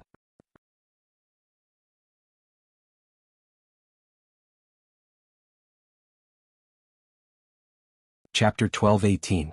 That's only one possibility. There's another possibility. Maybe we can make a big contribution? Isn't this the best chance to prove that our Liaodong cavalry has strengthened? Tong Long retorted excitedly. It seemed like he had made up his mind. Even if Zhao Xing didn't agree, he would still do it. You're the commander. I'll fully support your decisions. Zhao Xing didn't continue to object. Instead, he said something that made Tong Long feel very touched. No one knew better than them the awkwardness of their current status. The so-called Liaodong Cavalry Reinforced Regiment sounded quite impressive, but in reality, ever since they joined the 5-star army, they hadn't fought a decent battle. Although they had some small victories, they were just following the main force to get some military merit. To the ambitious Tong Long and Zhao Xing, this was not what they wanted at all. Both of them were people who dared to fight and fight. They were even people who had thousands of ambitions. In the past, they hated living under the shadow of the Baiming army. In this situation where everything depended on experience and background, it was extremely difficult to stand out. Now that they had joined the 5-star army, they finally had a fair chance to show off their skills. Both of them had been holding back their energy and wanted to show off their skills. However, the 5-star army was different from the Baiming army. There were too many fierce and intelligent generals here. When they fully understood the achievements of other armies, divisions, and commanders, they couldn't help but be shocked speechless for a long time. Wanting to stand out in this kind of army wasn't any easier than being in the Baiming army. After all, the high-ranking officers of the 5-star army were all people who had killed their way through countless battlefields. Whether it was bravery or strategy, they were the best of the best. A true powerhouse would always become stronger when they met someone stronger. Tong Long and Zhao Xing were such people. In their opinion, their biggest disadvantage was that they joined the 5-star army too late. They had too few soldiers in their hands. Once they had a chance to show off their talents, they could also soar into the sky. They just didn't expect the opportunity to appear so quickly. Of course they had to catch him. Under Tong Long's resolute attitude, a reply was quickly sent to the new army's commander, Su He. When he saw the contents of the telegram, Su He couldn't help but laugh out loud. Not bad, 2 tiger generals. Come everyone, take a look. He laughed and handed the telegram to Kalu and the others. Then he heard the 3rd Cavalry Division's commander Lei Chuandong's shocked voice. What? They're actually willing to make a military order. If they can't complete the mission, they'll bring their heads to me. A military order expressed a kind of attitude and a kind of indomitable spirit. Once such a decision was made, there was no way out. Under normal circumstances, no one would rashly choose to do this. Especially this time, it was Commander Su He who asked the other party with an inquiring attitude. He did not request for the other party to express their opinion, but Tong Long and Zhao Xing still made such a decision. This was shocking and admirable. It seems that in terms of courage, we're far inferior to these two. The 2nd Cavalry Division's commander Bai Kai sighed. When he looked at Su He, he straightened his body and said, Commander, the 2nd Cavalry Division supports this battle. Please make a decision. We also support. After Bai Kai expressed his opinion, the other 3 commanders also stood at attention and saluted. Good, I thank you for your support. I'll now report the battle plan to the 6th young master. Su He said with a face full of excitement. He did not forget that the disparity in strength between the two sides was too great. There was a 60% chance of losing, so he had to report it to Yang Qindong. Otherwise, if something went wrong, he would not be able to bear the responsibility even if he killed him. 150 li behind the new army, Yang Qindong was leading the troops forward. He had already received a telegram regarding the situation outside Turpan City, and he knew that there were 100,000 cavalrymen waiting for him. Regarding this, Yang Qindong naturally did not fear them at all, and he had even given the order to speed up. This was because from how he saw it, with just the new army and the Liaodong Cavalry Corps, it would be very difficult to deal with 100,000 cavalrymen. Just as the troops were speeding up, Commander Su He of the new army sent a telegram. After hearing about their request, Yang Qindong's expression became quite complicated. This was a great risk.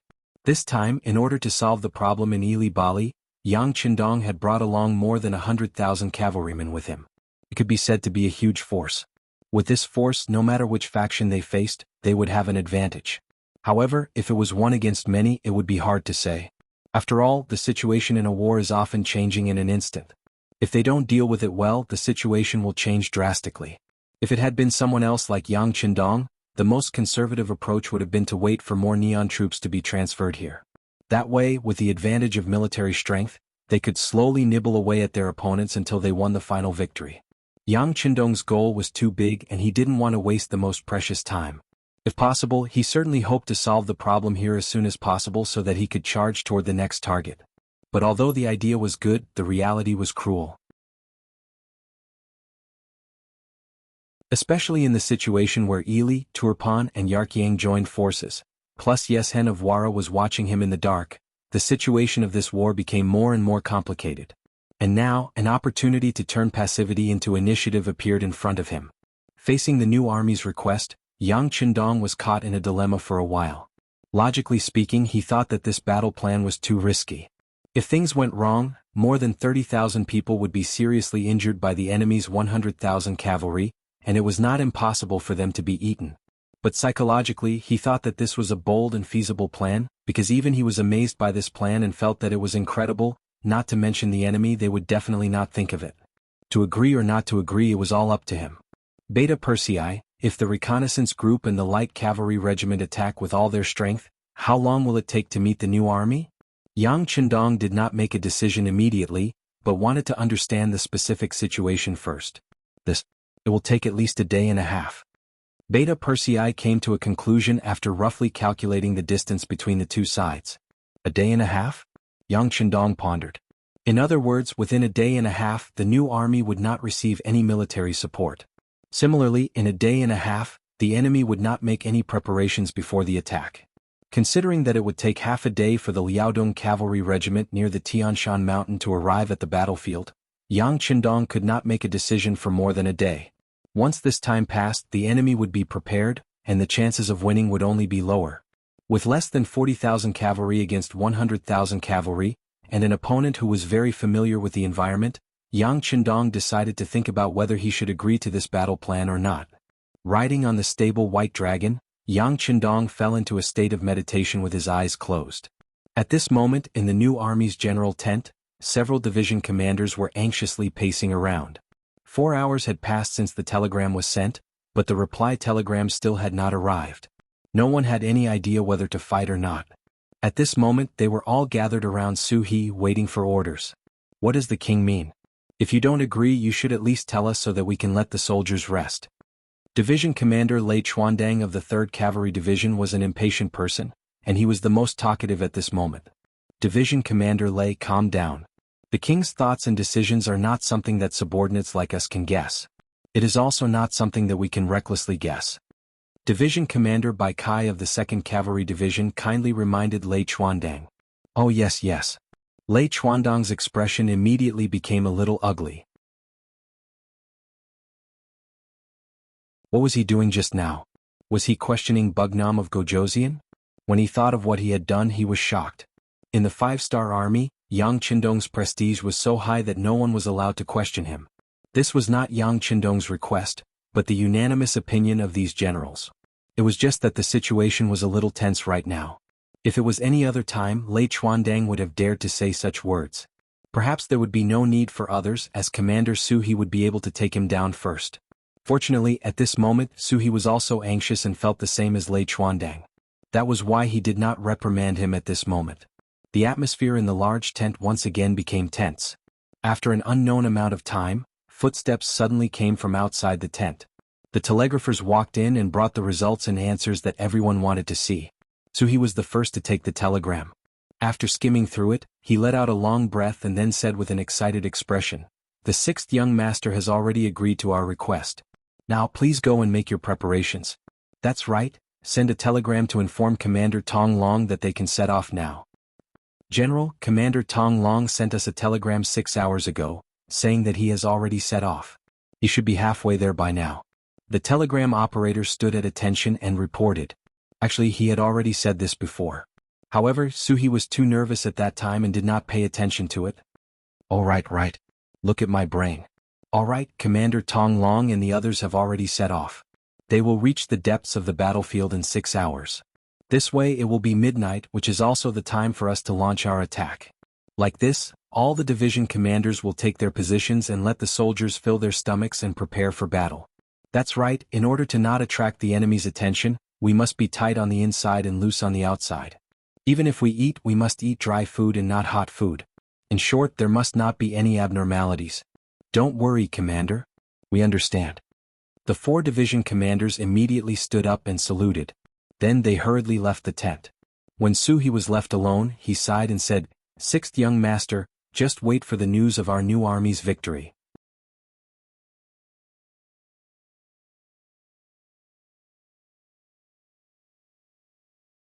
Chapter 12:19. The sky gradually darkened. After the commotion during the day, Turpan city gradually calmed down. With 100,000 cavalry in front of the city and the fact that it was late, many of the citizens who were preparing to leave decided to rest for the night. In this regard, King Hardenbarter didn't order them to hurry because he had received reliable information that the 5-star army had already set up camp 40 kilometers away from the city. At this moment, they were only 10 miles away from the 100,000 cavalrymen outside the city. But this 10 miles was like a mote in Hardenbarter's eyes. 30,000 cavalrymen wanting to attack 100,000 cavalrymen was simply unscientific and unrealistic. No one would think that the 5-star army had the guts to do so. If he was them, it would be a good thing if the 100,000 cavalry didn't attack first. Speaking of not taking the initiative to attack, General Daichin was very annoyed. According to him, since the 5-star army only had 30,000 people, it was time for them to attack with their superior numbers. He was confident that they could defeat the enemy and force them to retreat. However, when he explained the situation to Uliji and Alefu, he was met with unanimous opposition. As reinforcements, they were only here to help evacuate Turpan city. They weren't here to attack the 5-star army. In their eyes, the best result would be for the 5-star army to retreat in the face of their 100,000 strong army. They would be able to force the enemy to retreat without shedding a drop of blood. It would be better than a chaotic battle where both sides would suffer losses. The internal disagreement caused General Daichin to lose a chance to attack first. They didn't know what kind of disaster the loss of this opportunity would bring them. Bastards, a group of short-sighted people. They will be punished sooner or later. Daichin angrily returned to his tent with a face full of anger. After getting angry, Daichin didn't have any better ideas. No matter if it was Uliji or Alefu, they weren't his subordinates. If the enemy attacked, it would be fine. In order to unify the command, they would listen to his orders. But now, asking them to attack was indeed a bit too much. Alright then, let's wait. When the main force of the 5-star army arrives, we'll have a huge battle.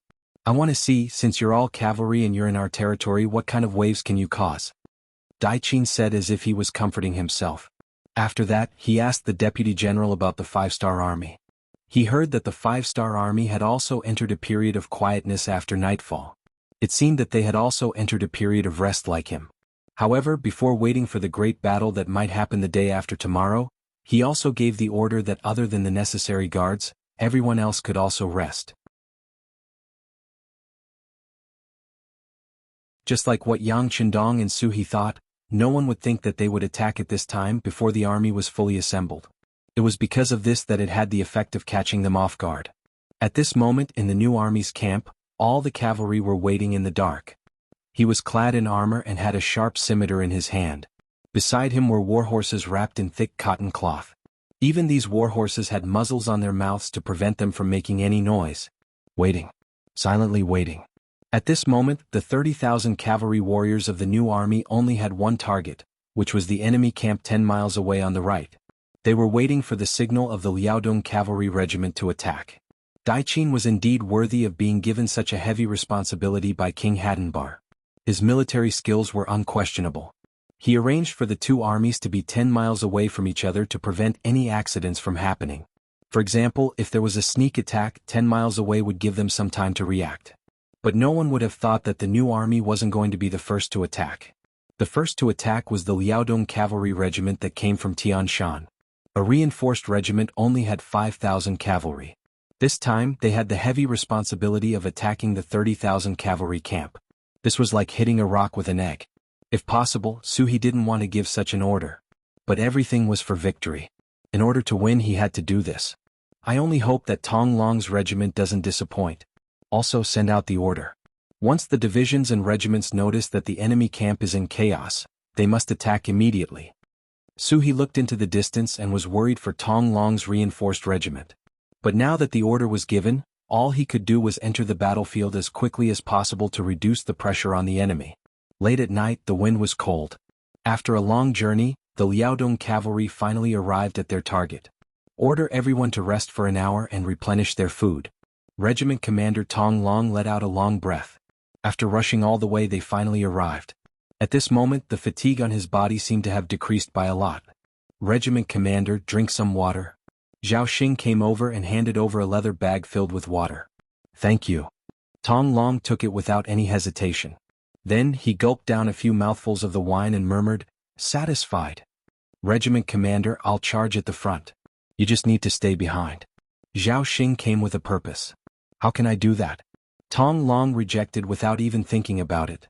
Then he patted Zhao Xing's shoulder and said, I appreciate your kind intentions, but how can I change my plans so easily? But Zhao Xing tried to persuade him, but you're the regiment commander. Our Liaodong cavalry regiment can do without anyone but the regiment commander. Bugnam of Gojoseon also said that unless it's necessary, we're not allowed to go to the front lines. Seeing that Zhao Xing was still trying to persuade him, Tong Long patted his shoulder and said, now is a critical time. You should know how much pressure our regiment is under. Plus, in terms of martial arts, you're not as good as me. You have to admit that. Tong Long was a famous general in the Liaodong region. Compared to him, Zhao Xing's skills were second-rate. His advantage was that he was smart. Now that Tong Long pointed it out, he knew that there was no point in saying more. Okay, I can agree with the regiment commander going to the front lines. But you have to be careful. If there's any danger, retreat immediately. If you're not here, our Liaodong cavalry regiment doesn't need to exist anymore. Don't worry, I know what I'm doing. Tong Long laughed. But no matter how you looked at it, it didn't look like he knew what he was doing. Zhao Xing could only sigh and walk towards the soldiers beside the regiment commander. Since he couldn't order the regiment commander, he could only think of a way from these soldiers. The Yirqiang tribe on the left side of the camp near Tianshan was very quiet. Compared to Daiqin's anger, Aleifu was in a good mood. He hummed a tune and went to sleep early. In his dream he saw himself leading an army to defeat the 5-star army. He was leading 30,000 cavalrymen to charge forward with a momentum that could topple mountains and overturn seas. The war drums were beating and the battle cries were shaking the heavens.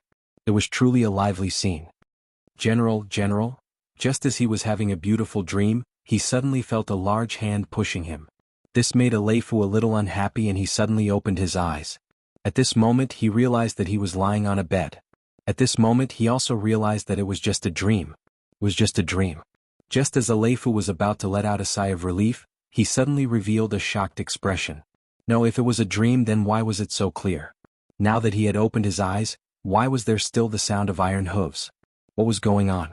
Before Aleifu could ask, the soldier that woke him up said, General, enemy attack, enemy attack. The deputy general has already led the troops over. What? Enemy attack? Aleifu immediately sat up from the bed.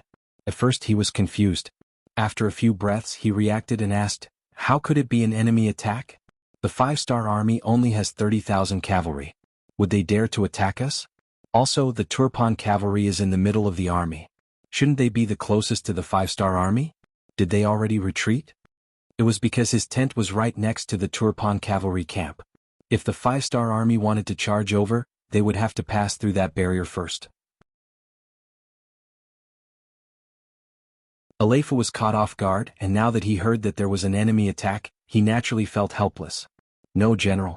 The 5-star army isn't the 5-star army from the front. They came from Tianshan. The bodyguard didn't know how to explain. He could only tell what he knew and what he saw.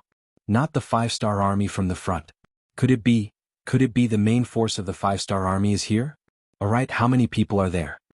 Aleifu thought of a terrifying possibility. The sky is too dark. It's impossible to see. There seems to be a lot of people. They came from all directions and their battle cries shook the sky. Because of the sky, visibility was limited. The soldier didn't know the details and could only answer based on his own guesses. When he heard that there were a lot of people, Aleifu's face became very ugly. If both sides were to fight head-on, he wouldn't be afraid of anyone. But now that he wasn't on guard at all, he didn't know how much fighting strength the army could bring out. The soldier was still waiting for the general's orders. No one knew how bad the situation outside was. Perhaps if they delayed for a second they would lose a lot more men. Looking at the general, he seemed to be in a hopeless situation. The soldier suggested, General, we can ask the Turpan army for help. This time we are here to help them. They have the duty and responsibility to help us.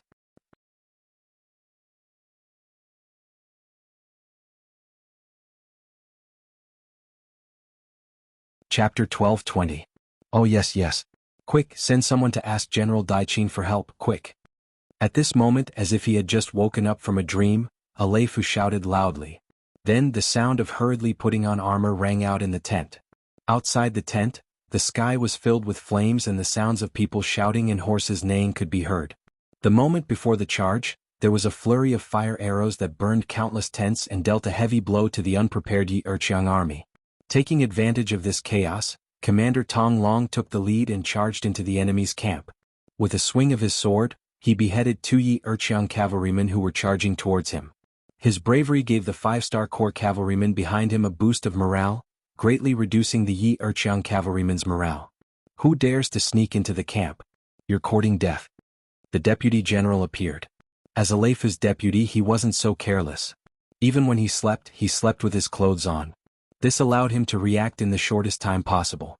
Once the deputy general's roar sounded, the Yi Erqiang cavalrymen who ran out of the tents couldn't help but be delighted. Everyone seemed to have found their backbone and began to hold their weapons, looking for war horses and preparing to counterattack. I think you're courting death.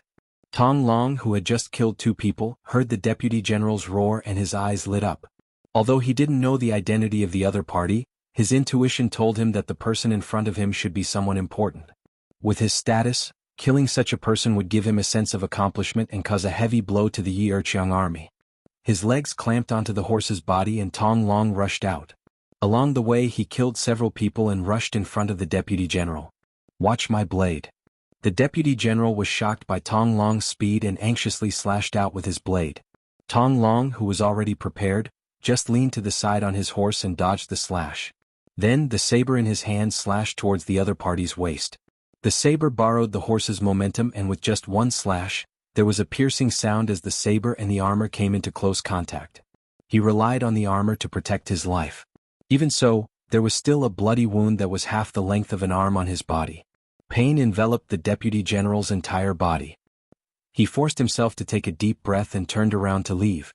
The facts had already proven that he was no match for General Lai. He was seriously injured in just one move. If they continued to fight, he would lose his life here. There was nothing shameful about running away when they couldn't win. However, it would weaken their morale, especially when 2 armies were fighting. As a general, such an action was likely to lead to the collapse of the army. However, at this moment, in order to save his own life, the deputy general didn't think so much. He just wanted to rush out and find a place to heal himself. However, this idea of his was destined to never be realized because Tong Long had already locked onto him with his first strike. After the 2 of them passed by each other, Tong Long turned his horse around. Seeing the scene of the deputy general fleeing, a murderous intent flashed in his eyes. He put away his saber and took out his strong bow from his back. With the help of the light from the torches around him, an arrow quickly left the bowstring and shot towards the unsuspecting deputy general. The sound of the arrow piercing through the air rang out. If it was just 2 people fighting one-on-one, the deputy general would definitely be alerted. However, the entire camp was in chaos now. How could he care about such things? The deputy general was only trying his best to escape on his horse and leave this place. Whoosh! The long arrow pierced through his body. Under the powerful force, it pierced through his chest from his back. The deputy general felt a sudden heart-wrenching pain in his body. Then his head drooped and his hands lost strength. He fell from his horse head to the ground. 1 saber and 1 arrow took the life of the deputy general. Tong Long's bravery was indeed not to be underestimated. After killing the deputy general, he laughed and put away his strong bow. He picked up his curved horse and shouted loudly, "Your general is already dead. Why don't you surrender?" This shout was as loud as thunder, and the sound spread far and wide. Deputy Commander Zhao Xing, who was leading 1,000 cavalrymen as the reserve camp, was currently leading them in shooting arrows that were lit on fire. His mission was very simple. It was to burn as many of the Yirqiang army's tents as possible under the chaos. In the darkness of the night, they would give the impression that they had the numbers advantage. Deputy Commander, listen. Is that the commander's voice? One of the 5-star army's cavalrymen with sharp ears stopped shooting the fire arrows and asked Vice Commander Zhao Xing. Zhao Xing also stopped what he was doing and listened carefully. Then he really heard Tong Long's shout. He laughed and said, "Good. The commander is indeed brave. In such a short time, you killed the enemy's general. Come everyone, let's shoot arrows and shout at the same time. Let's maximize the effect." Regardless of whether it was Zhao Xing or Tong Long, they didn't know that it was the deputy general of the Yirqiang army. However, this didn't stop them from shouting. At the very least, the deputy general was still a general. The impact of the shout from one person to 1,000 people shouting was completely different. In just a short moment, this shout spread throughout the entire Yirqiang camp, causing the already chaotic camp to become even more chaotic. When the Yirqiang soldiers heard the shout, they weren't sure if it was true or not. However, at this moment they would rather believe it than not. Otherwise they would have to pay the most precious price, their lives. With the general dead, the morale of the soldiers fell to the freezing point. The Yirqiang soldiers who were still resisting with their blades started to flee in batches. They wanted to escape under the cover of the night. None of them wanted to die. When Aleifu walked out of the tent in armor under the protection of his personal guards, this was the scene he saw. When he heard the shouts that the general was dead and they still didn't want to surrender, Aleifu said angrily, "Bullshit, this general is still alive and well. Who said I'm dead? General, be careful with your words." A personal guard at the side immediately reached out to cover his mouth and said with a panicked expression, "What are you doing?" Aleifu reached out and slapped his hand away, his face full of anger. "General, the one who died just now must be the deputy general. Now that the morale of the army is in chaos, it won't help if you stand out. Instead, you'll attract the attention of the enemy. The gains don't make up for the losses." The personal guard's mind was still clear at this moment and he expressed his worries. Aleifu, who originally wanted to punish the personal guard, was stunned when he heard this. Then he broke out in cold sweat. Yes, at this time, the morale of the army was in chaos and there was no way to effectively counterattack. If he stood out now, not only would he not be able to solve the problem, he might even attract the attention of the enemy cavalry. If that happened, he would probably follow in the footsteps of the deputy general. At the same time, Aleifu patted the personal guard's shoulder. "You did well. What do you think we should do now?" "General, the Han people have a saying. A gentleman doesn't stand under a collapsing wall. Let's retreat first. As long as we're here, there will be a day when Dongshan rises again." This personal guard was indeed somewhat knowledgeable. It wasn't easy for him to say such a thing at this time. These words were to Aleifu's liking. He immediately nodded. "You're right. How about this, we'll retreat immediately." As he spoke, Aleifu even took the initiative to take off the armor he just wore. Clearly, he didn't want to expose himself because of this set of clothes. However, what happened next proved that Aleifu was thinking too much. Because from start to finish, Tong Long didn't have the intention to kill him. Their goal was to create chaos here and force Yi Erqiang's cavalry to retreat. Then they would attack the Turpan cavalry in the middle of the army. Yes, this was the true goal of the Liaodong Cavalry Corps. After suffering once, General Daiqin became much more careful in his actions. Even if the 5-star army didn't make any moves, he still arranged for many soldiers to be on guard. This was to prevent the 5-star army from launching a sneak attack. For this reason, Suhi sent out hundreds of cavalry scouts, but the result was exactly the same. It was impossible to break into the battlefield from the front, which was guarded. This was also why the new army didn't attack first.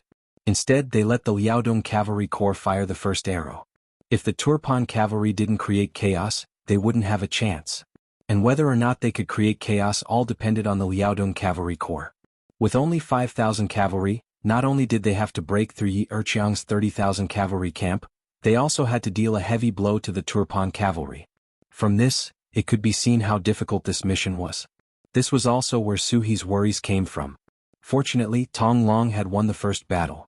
He had caught the Yi Erqiang cavalry by surprise and even killed their deputy general. He had completely disrupted the morale of the army and perfectly completed the first step of the battle plan. Tong Long sighed as he watched the Yi Erqiang soldiers, who had turned from cavalry to infantry, scurrying away like rats. What a pity. How many prisoners were there? Unfortunately, he still had things to do and couldn't stop to take care of them. A pained expression flashed across Tong Long's heart as he pointed his saber forward, pointing at the Turpan camp in the distance as he shouted, "Brothers of the reinforced regiment, charge with this regiment commander." Charge. Turpan camp. The Yi Erqiang camp on the left suddenly lit up with flames. This naturally shocked everyone. General Daiqin, who was still sleeping, jumped up and rushed out of the camp. He looked to the west and his eyes flashed with worry. Report: the 5-star army suddenly charged into the Yi Erqiang camp. The two sides are fighting. A scout galloped to the front of General Dai Qin and reported. "Scout again. I want to know how many people they have." Dai Qin said without changing his expression. "Report, General Aleifu sent people to ask for help. He said they can't hold on anymore." After a while, another scout galloped to report.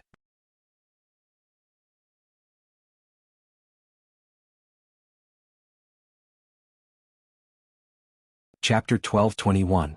Anger flashed across Dai Qin's face. The 30,000 cavalry couldn't hold on anymore? In his opinion, this was simply because Astral didn't want to resist and didn't want to fight head-on with the 5-star army. It was just a way to preserve his strength. "Even if we can't hold on, we still have to. Ignore them." Dai Qin snorted coldly. How could it be so easy to win without putting in any effort? Dai Qin believed that even if the 30,000 cavalry met with a sudden attack, it would only be a temporary panic. As long as they stayed true to their hearts, they would be able to quickly turn the situation around. There was nothing to be worried about. What he was worried about was the fact that he didn't understand. Who were these 5-star cavalry that suddenly appeared? How many people were there? How did they appear on the west side without anyone noticing? The answer to this question was quickly revealed. This was because Tong Long had already led 4,000 cavalrymen towards the Turpan camp. Because there were already scouts keeping an eye on the situation, the moment Tong Long and the others made their move, they were immediately discovered by the scouts of the Turfan army and reported back.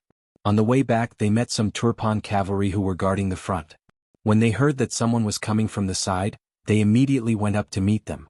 On the battlefield, there was a saying that the commander's orders were not to be given out. Now that the 5-star army was right in front of them, the Turpan cavalry in charge of guarding the front couldn't just sit there and do nothing. In reality, even if they didn't meet them, Tong Long would have brought his army over. This was his important mission. Good timing. Seeing that the enemy was about to meet them, Tong Long laughed loudly. Then, with less than 4,000 men, they charged straight at the 3,000 cavalry. With the advantage in numbers and the imposing killing intent, both sides left behind many corpses and blood after just one clash. "The enemy is so strong, request for reinforcements." In the same clash, the Turpan general, who had lost hundreds of cavalrymen, sensed an immense sense of danger. As he swung his saber through the air, he yelled loudly to the soldiers beside him. The personal guard turned around and rode away. Not long after, a group of 3,000 Turpan cavalrymen who were also tasked with guarding the defensive line arrived. As they left, the Turpan defense fell into a weakened state. The new army scouts who were in charge of understanding the situation shot out a signal gun into the sky. A bright red light shot into the sky, appearing so eye-catching and bright in the silent night. "Let's go." In front of the new army tent, General Su He finally received the signal to act. He immediately roared and the 30,000 5-star army cavalry charged out like a pack of wolves. However, unlike before, they didn't shout. Under the heavy protection of the horses' mouths and hooves, the 30,000 cavalry charged forward like ghosts, approaching the Turpan front lines. It was only a distance of 10 li. The new army cavalry who were prepared only took 5 to 6 minutes to charge out. However, these 5 to 6 minutes were like torture for the Liaodong cavalry regiment. General Dai Qin, who had been injured once, was very careful this time. Just the cavalry at the front of the camp alone numbered 15,000. They were split into 5 groups, each of which was 3,000 cavalry.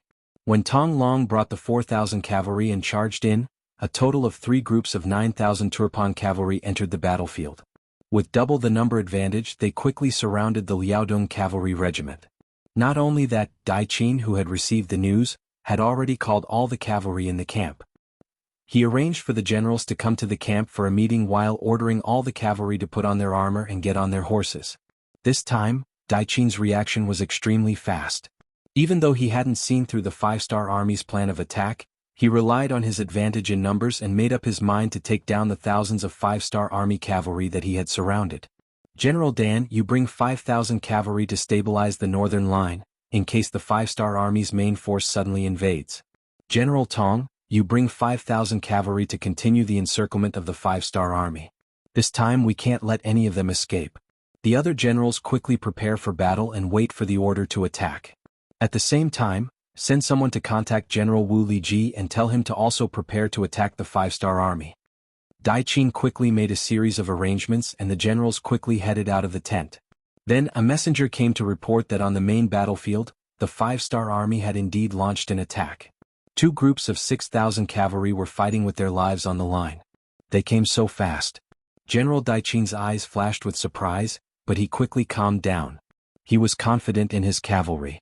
As long as they could hold on for a while, once the 5-star army was completely wiped out, he would be free to deal with the enemy at the front. At that time, with the help of the 30,000 cavalrymen from Li, a beautiful counterattack wouldn't be a problem for them to achieve victory. At this time on the main battlefield, the intense battle had just begun. The new army was already prepared. Under the cover of the night, they were only discovered when they were a mile away from the Turpan cavalry. Then both sides first engaged in a battle of long-range archery. After both sides suffered casualties, the close combat battle began. On the side of the new army, the one in charge of the vanguard was the new army's 1st Cavalry Division's commander, Kalu. To be able to become the commander of the 1st Cavalry Division, Kalu's strength was obviously above normal commanders. This time he was the vanguard. It could be seen that Suhi had high hopes for him. Therefore, in the first charge, the 1st Cavalry Division fully displayed their ferocious momentum. At one point, they fiercely suppressed the 2 battalions, 6,000 Turpan cavalry, and forced them to retreat. When they gained the upper hand in the first battle and the situation was better than he had expected, he was both excited and worried. He was excited because the number of enemy cavalry was less than he had expected. He originally thought that with the strength of the Liaodong Cavalry Regiment, after messing up Yi Erqiang's cavalry camp, it would be good enough to attract the attention of the 2 Turpan cavalry units. Now it seemed that the effect was even better. They actually attracted a total of 3 units. This reduced the pressure on him on the battlefield by a lot, allowing him to complete his mission better. He was excited. What he was worried about was that the Liaodong Cavalry Regiment, which only had 5,000 people, was surrounded by enemy cavalry several times their number. Every minute was torture. If they couldn't meet up with the enemy, they wouldn't be able to hold on for long. Attack with full force. No matter what, we have to open up a bloody path to meet up with the Liaodong Cavalry Division. Kalu rode on the horse and constantly observed the situation in front of him. He sent an order to the messenger beside him. Before the order was given, another cavalry scout ran over. Before the person arrived, his voice was already loud. Division Commander, the Turpan cavalry has increased. 5,000 cavalry are coming towards us. 5,000 cavalry are going to the left flank. What? Hearing the Turpan cavalry's quick reaction, Kalu's face became a little ugly. The enemy's quick reaction obviously increased the difficulty of the following plan. Narrowing his eyes, Kalu quickly suppressed the nervousness in his heart. After forcing himself to calm down, he suddenly shouted, "Men, inform the 1st Captain Wu Ba to go and rescue the 1st unit of the Liaodong Cavalry Regiment. In short, even if you have to use your body, you have to create a way out for me." The 1st Regiment Commander Wu Ba, as his name suggested, was abnormally tall and sturdy. He weighed no less than 80 kilograms and his body was 8 feet tall, 184 meters tall. Logically speaking, this kind of weight wasn't suitable for cavalry. This was because the problem of weight would inevitably increase the burden on the warhorse. However, Wu Ba was tall and agile. Later on, he was specially recruited to be a member of the cavalry.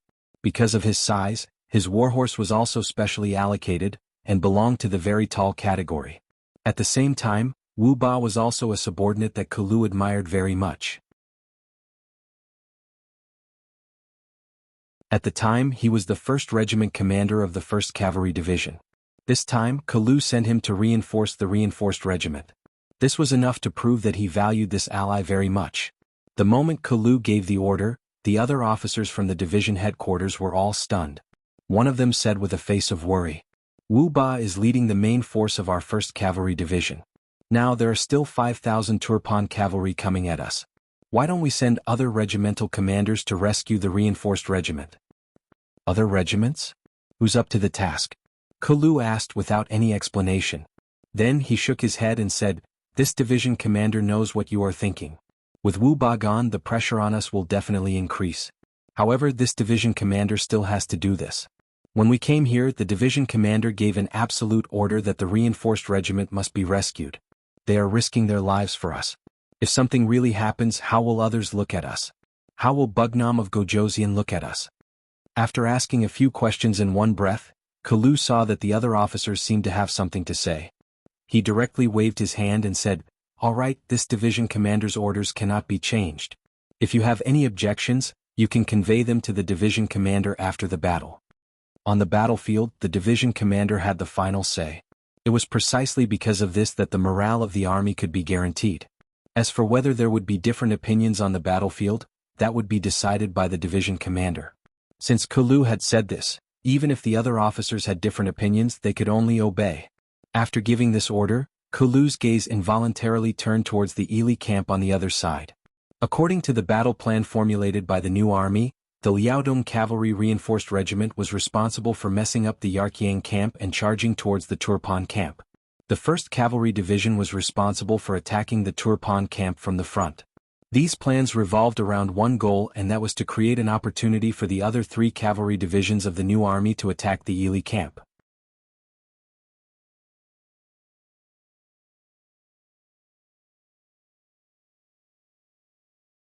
Chapter 12:22.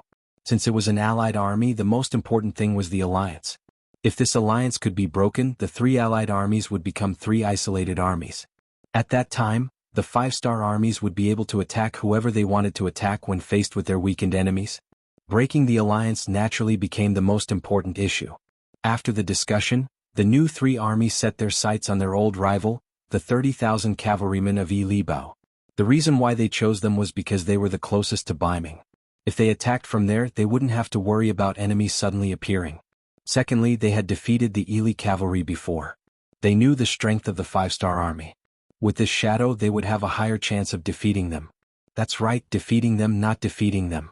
Rather than injuring 10 fingers, the new 3rd army would rather lose some soldiers and horses. This time, they wanted to deal a heavy blow to Ili's 30,000 cavalrymen. Only then would they be able to defeat the so-called allied army. It had to be known that not long ago, the 1st Cavalry Division had taken over Hobak Seli city. It was equivalent to cutting off the Ili cavalry's retreat to the north. If they heavily injured the Ili cavalry here, they would definitely become very obedient. When they couldn't even take care of themselves, the so-called allied army would collapse on its own. Just as Kulu was looking at the Ili cavalry camp, the new army's commander He was leading 3 cavalry divisions to surround the Ili cavalry division.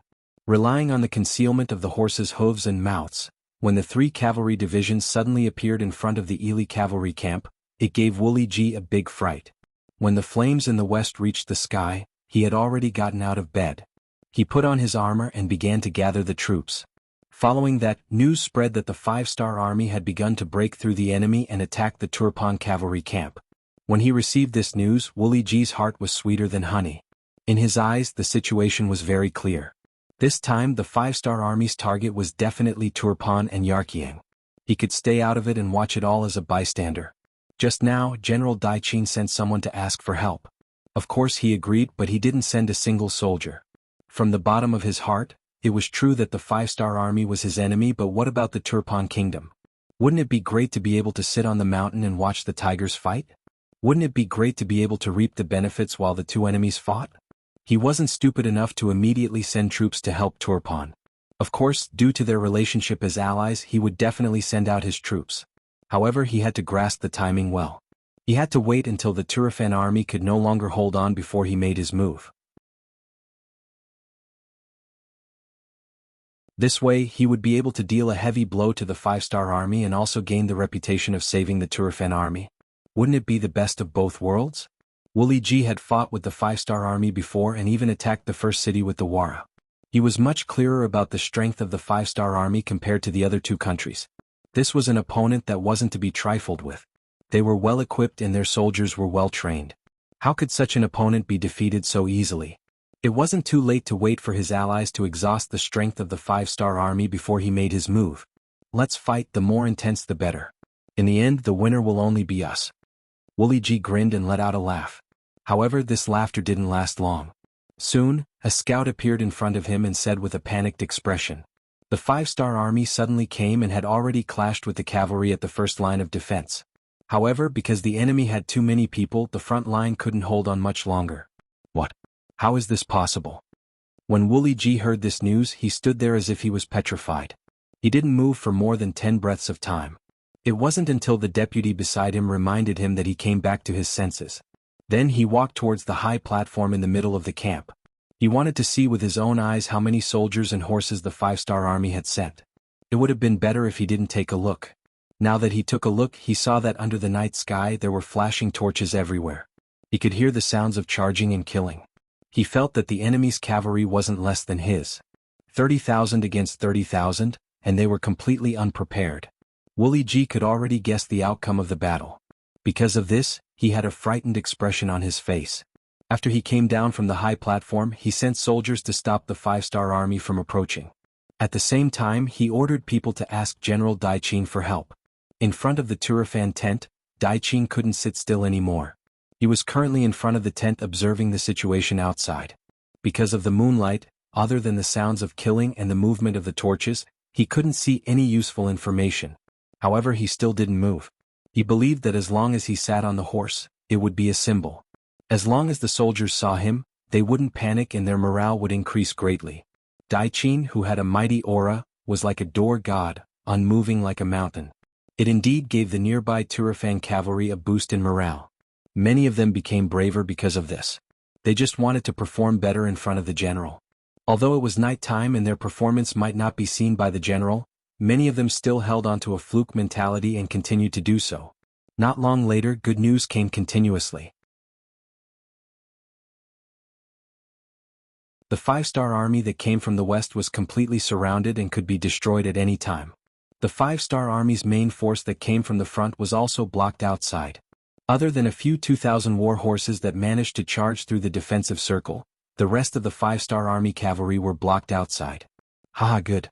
This news caused Daiqin to be overjoyed. To be able to completely destroy a five-star army, this was definitely a great achievement. When the king found out, he would definitely be heavily rewarded. At the same time, it would be a heavy blow to the five-star army. It would let them know that the Turfan kingdom wasn't a pushover. Just as he was in a good mood, the young general that Wuxia Ji sent to ask for help came in front of Daiqin.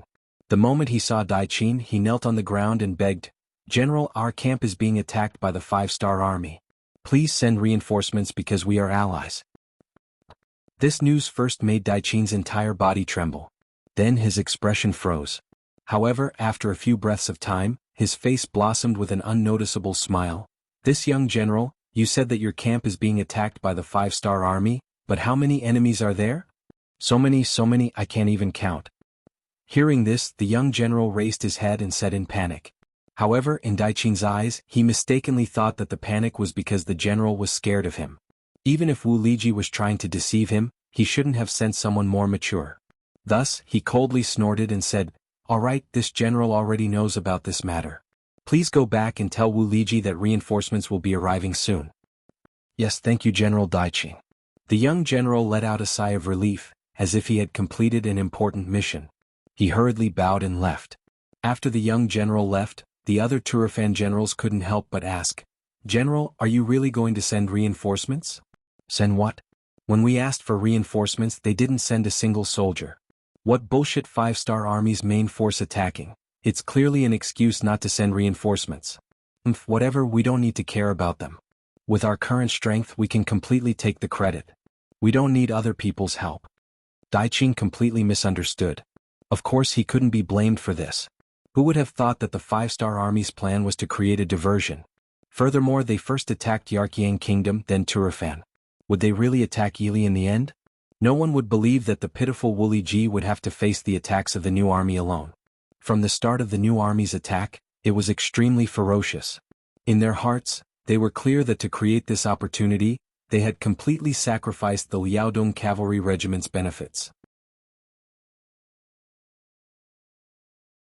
Since their allies were willing to help them, they obviously couldn't just watch them die.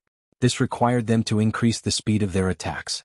First, they had to heavily injure Yili, then they would be free to deal with Turfan's main force. Naturally, there was another important reason. That was, no one dared to say whether Turfan would suddenly send reinforcements to help Xiao Yili's main force. If they really did that, then they would truly be in danger. With these two main reasons, the new army's three main cavalry divisions, from the moment they started attacking, they were like brave giants. Anyone who dared to block their path would only have one result: death. Without any preparation, facing the fierce attacks of the five-star army, the Turfan army was forced to retreat step by step. At this time, Wuxia Ji made an even more wrong decision. That was, he didn't send his entire army forward at once. Instead, he sent out 2,000 to 3,000 cavalry at once. He wanted to stop the attacks of the five-star army. He wanted to leave behind enough troops to wait for the cavalry from Turfan Kingdom to join forces with them to counterattack the five-star army. It was impossible for reinforcements to come. After the battle lasted for more than an hour, Wu Liji finally understood this point clearly. Less than half of his 30,000 cavalrymen were left after this battle. I can't wait any longer.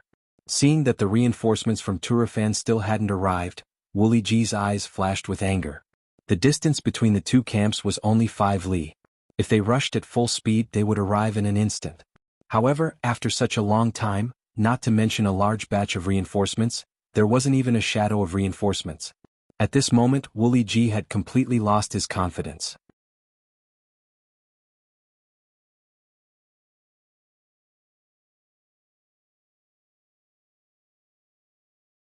Chapter 12:23. Hearing Wu Liji say that they couldn't wait any longer, the other generals beside him all rubbed their palms together. They didn't have any history or experience fighting against the five-star army. In their short-sighted eyes, it seemed that their Ili cavalry was the most tyrannical force under the heavens. They even yearned to fight against the five-star army and obtain military merits. However, it was clear that they misunderstood Wu Liji's words. When he said that they couldn't wait any longer, it wasn't that he wanted to fight to the death with the five-star army, but rather that he was prepared to retreat. If it wasn't Turpan's capital behind him, but Ili country's capital, Wu Liji would fight to the death. However, now wasn't the time to use his full strength. Since this battle was destined to be lost, what he needed to do was to bring more cavalry back and protect Ili country. Pass on the order. Wu Liji spat out these 2 words like a popping bean. Following this, the young generals beside him all became excited. What Air said next made these people's fighting spirit fall into a bottomless abyss. Pass down the order to retreat. Retreat? A young general thought that he had misheard and asked with a doubtful tone. Yes, retreat. We don't need to fight to the death with the five-star army in order to protect Turpan's capital. Now, I order the entire army to retreat. Not only did Wu Liji decide to retreat, but he also decided to withdraw from this so-called alliance. He could see that everyone wasn't of one mind. Whenever they encountered a situation, they would only protect themselves and fight for themselves. What was the use of this alliance? What was the point of this alliance? Although doing this would cause the Turpan army to fall into danger, and even Turpan's capital behind them would be in the same situation. At the same time, it could affect the overall situation of the 3 countries' alliance. However, Wu Liji didn't think so much at this moment. If he insisted on staying, it was very likely that he would be completely surrounded by the five-star army, or even be completely wiped out. This was a responsibility that he couldn't bear. Wu Liji decisively gave the order to retreat. Without waiting for the new army's main force to surround them, the front army turned around and fled. This caused the new army to lose a chance to wipe them out. Motherf ***, he runs really fast. Why don't we chase after him? The 3rd Cavalry Division's commander, Lei Chuandang, spoke with a displeased expression. He was in the middle of a killing spree when the enemy fled. They didn't even bring any food or military supplies with them. More than 10,000 captives were left inside and outside the tent. This was enough to prove his determination. There's no need for that. Commander Su, he shook his head.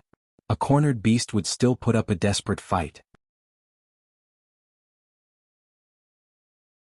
At this time, if they really caught up with Ili's cavalry, they would have no way to retreat.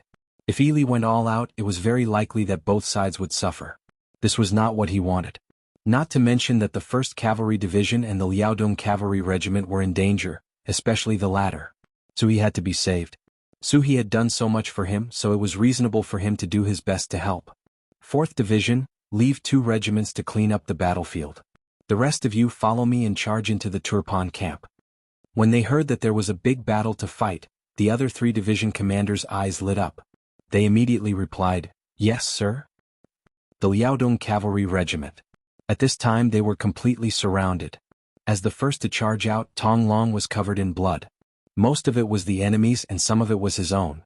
Since he suddenly appeared in the battle with Yi Erqiang, Tong Long hadn't stopped killing for a moment. Just the number of enemy cavalry who died in his hands was at least 60 to 70. There were even more who were injured. This fully demonstrated his reputation as a fierce general of Liaodong. However, at the same time he also paid a big price. For example, of the 4,000 cavalry that charged out with him, There were now less than 500 left. Moreover, all of them were injured. Some were only holding on with their last breath. Even if their injuries were healed, it was impossible for them to gallop on horseback. After paying such a huge price, the results were satisfactory. Not only did they break through the camp of Yi Erqiang's 30,000 cavalrymen and force them to retreat, they also attracted the attention of 11,000 cavalrymen from the Turf Kingdom. Furthermore, they were able to keep a close eye on them, preventing them from being distracted. Facing 11,000 with 4,000, and being surrounded, Tong Long wasn't made of iron. The cavalry he brought weren't all as brave as he was. During this period of time there were two huge dangers. However, one of them was blocked by Zhao Xing and the remaining 1,000 cavalry. When the second danger came, the new Army 1st Cavalry Division's 1st Regiment commander, Wu Ba, brought 2,000 cavalry and blocked it.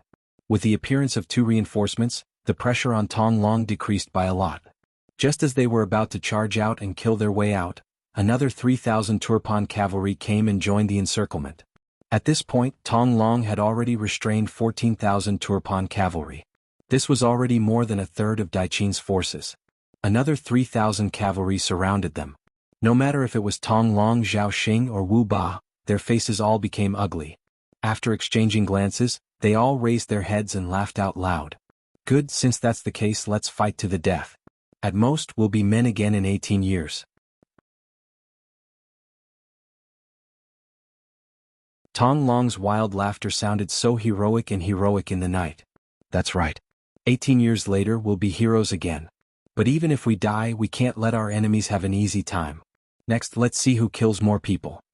Leader Wu Ba also had a crazed smile on his face. This time he brought a whole 2,000 cavalry over. However, there were less than 100 people left by his side. According to the rules of the army, when an army lost more than half of its members, they should retreat from the battlefield. However, his entire army was almost wiped out. Seeing the soldiers who had followed him for so many years leaving one after another, Wu Ba only had one thought in his mind, and that was to avenge his fallen comrades.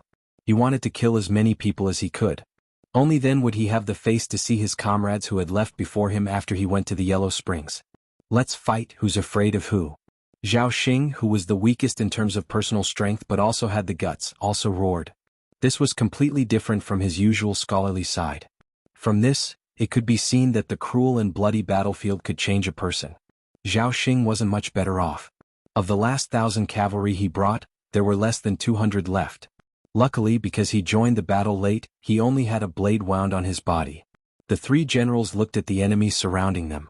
At this moment they no longer cared about life and death. In their eyes there was only one word: revenge. At this point, the Turpan army wasn't much better off. Of the 14,000 troops, there weren't even half left. However, there were still over 5,000 people left. The ones surrounding them were still the few hundred 5-star army who were on the verge of death. They still held a significant advantage.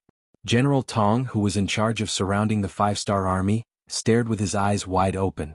He was truly shocked by the performance of Tong Long and the others. He originally thought that with several times the number of the enemy and the fact that they were surrounded, it shouldn't be a problem to deal with the enemy. However, after fighting for so long, not only did he suffer heavy losses, he even suffered more than the enemy. This made him feel extremely humiliated. Now that he saw the enemy still shouting while surrounded, how could he let it go? He immediately pointed his saber forward and shouted, "Go, kill them all, kill them all." Kill? General Tong was angry. The cavalry below took advantage of the fact that they had more people. After a loud shout, they all charged forward. At this moment, swords flashed and war horses galloped forward. A life-and-death battle was once again played out. Relying on the advantage of numbers, a 5-star army cavalry would often have to face 3 to 4 enemies or even more. In such a situation, death was inevitable. The only difference was how many enemies they could kill. With the thought that killing one was enough and killing 2 was worth it, the 5-star army cavalry soldiers didn't care about life and death. With the determination to fight to the death, they didn't defend and launched a final attack on the Turpan cavalry. Their morale was still high and they waved their sabers resolutely. But after all, they weren't made of iron. After using up most of their strength, the sabers in their hands gradually lost control. Even the horses under their butts were letting out muffled snorts. That was a sign that they were about to use up all their strength and were about to lose all their strength. However, at this moment no one cared so much. When all the soldiers were prepared to die, in their eyes, death was no longer that scary. In their eyes there was only killing the enemy. Only killing the enemy. In the face of death, the hundreds of soldiers of the 5-star army burst forth with their greatest potential. Many of them weren't killed by the Turpan cavalry, but by the exhaustion of their bodies. In the end, they couldn't even ride their horses and fell to the ground, unconscious. Among them was Commander Tong Long. When he launched the counterattack, he was the one who took the lead. Relying on his own bravery, he swung his saber almost instinctively, cutting down 4 sturdy Turkmen cavalrymen. When he swung his saber for the 5th time, due to the decrease in speed, it was finally blocked. Under the powerful rebound force, he lost his balance and fell off his warhorse. Commander Tong Long's fall from his horse attracted the shouts of more than 10 soldiers who saw this scene. This shout also greatly stimulated the other 5-star army cavalry soldiers. They charged forward as if they had gone mad. Some of them didn't even have the strength to hold their sabers, but they still used their bodies to open up a path of blood. It was all for the sake of protecting Tong Long, who they didn't know whether he was dead or alive, from being trampled and killed by the Turpan cavalry. However, there was a limit to their madness, especially when they didn't have the strength to do so. As more and more 5-star army cavalry fell to the ground, the encirclement of the Turpan cavalry became smaller and smaller. In the end, Wu Ba and Zhao Xing were surrounded in an extremely small area with less than 50 cavalry soldiers.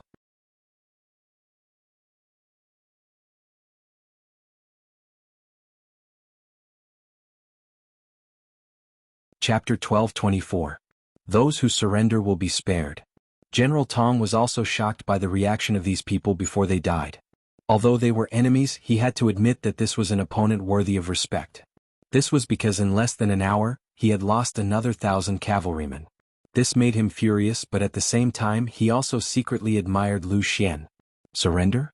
Haha, our 5-star army only has heroes who die in battle, not cowards who kneel. Wu Ba seemed to have heard the funniest joke in the world. After laughing wildly, he waved his heavy right arm and pointed forward. 5-star army soldiers, prepare for the final attack. It was indeed the final attack. Because everyone knew that with only 50 of them, they would not be able to change the outcome of the battle. This final attack was the time for them to show their worth as soldiers. Wu Ba's heroism caused General Tong's expression to change again. But soon, his eyes flashed with a murderous intent. Although he admired these 5-star troops and admitted that they were indeed brave warriors, he still had to kill them because they were serving their own masters. This was the duty of a soldier. Everyone get ready to charge. The battle was about to start. There was no doubt about the outcome. With 4,000 soldiers fighting 50 cavalrymen, and 50 cavalrymen covered in wounds, there was no doubt about the outcome.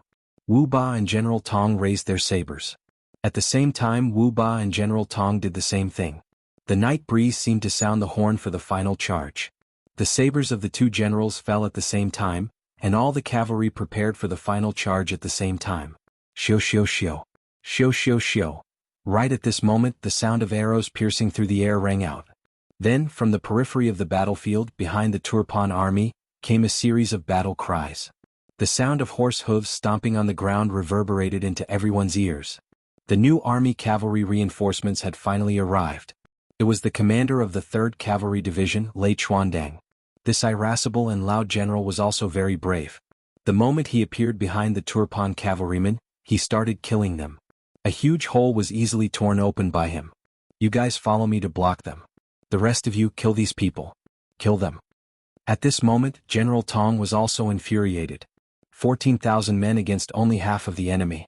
Yet there was still no result after so long. This made him feel humiliated and angry at the same time. At this moment he didn't give the order to retreat. Even if he were to die, he wanted to kill off the 5-star army that gave him a headache and made him respect them. Protect the leader. When the 50 cavalrymen heard the battle cries outside, they couldn't help but tremble. A wave of energy instantly filled their bodies. They then formed an encirclement, surrounding Wu Ba, Zhao Xing and Commander Tong Long, whose fate was unknown. Kill. Arrow formation, charge with me. Lei Chuandang had completely forgotten that as a divisional commander, he couldn't rashly enter the battlefield. Thinking of his comrades, he brandished his massive saber and descended like a god of death. None of the Turkmen soldiers who stood in his way could withstand a single blow from him. Lei Chuandang was the tip of the arrow, and in a short period of time he killed his way out. Coincidentally, he ran into General Tong, who was just as angry. When two kings met, there was only one person left. Without saying a word, the two of them immediately started fighting. Lei Chuandong's moves were grand and grand. His saber, which was wider than a normal saber, was wielded with vigor and vigor. General Tong, who was favored by General Dai Qin, wasn't a good-for-nothing. He used his curved saber with great dexterity, always using 4 ounces of force to deflect Lei Chuandong's huge force and looking for an opportunity to counterattack. On the surface, the two of them were evenly matched, and it would be difficult to determine the victor in a short period of time. However, only General Tong himself knew how much pressure he was facing at this moment. Every time his curved saber clashed with Lei Chuandong's saber, his arm couldn't help but tremble.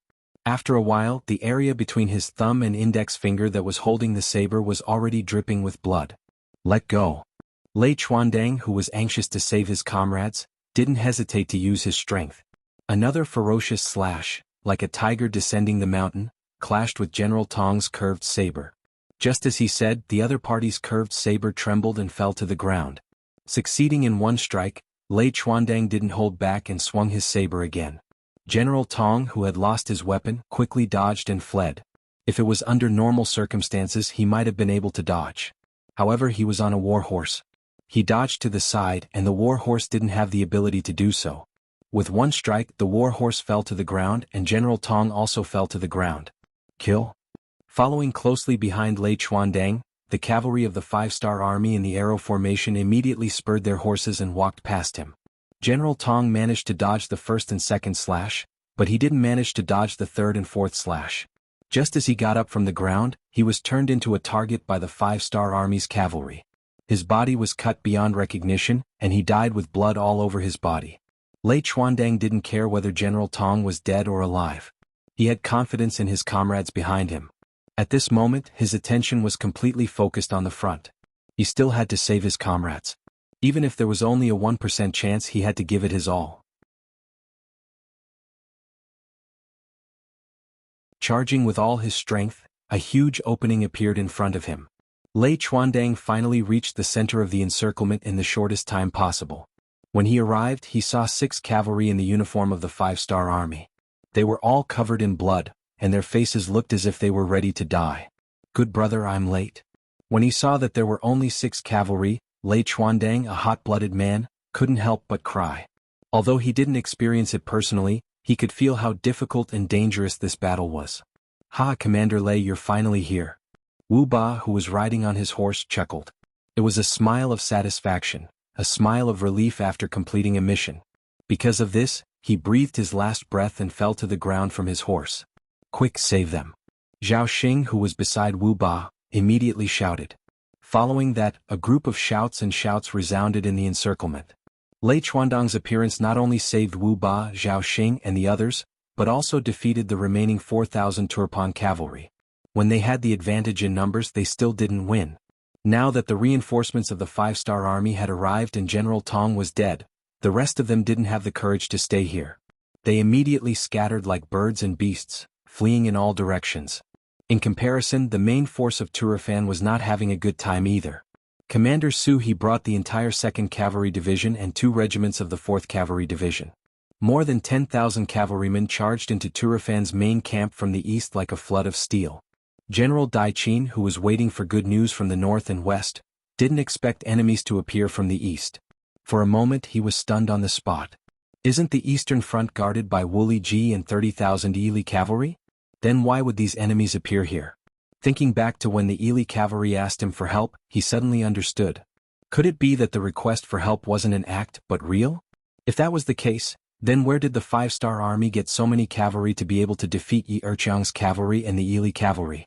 How did they have the strength to attack him? At this moment, the 5-star army became mysterious in General Dai Qin's eyes. Such a result made him believe without a doubt that the main force of the 5-star army had arrived. Could even be Bugnam of Gojoseon himself. Otherwise, with the new army's 30,000 cavalry, how could they injure him to this extent?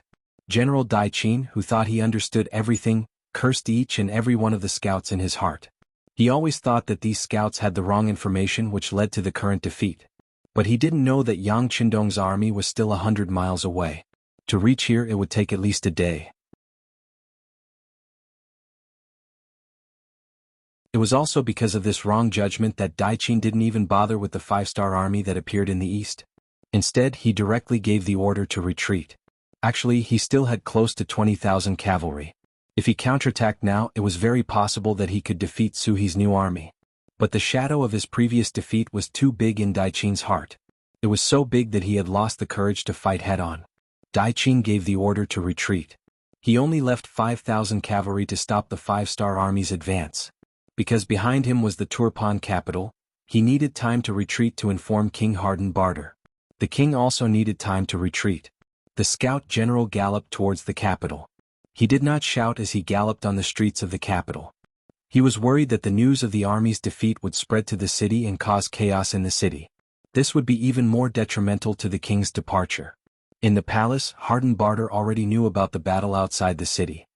He had already put on his king's clothes and was waiting for the news. He didn't expect that the news of the defeat would come. If it wasn't for the fact that the throne was wide enough, he probably would have fallen off the throne. How did we lose? Isn't Bugnam of Gojosian still 100 miles away? Isn't there only the 5-star army outside? After calming himself down, Hardenbarter asked the question that was bothering him the most. My king Bugnam of Gojosian has appeared. We weren't prepared. The Yarkyang and Ili kingdoms' cavalry have all retreated. General Daiqin can't do this alone.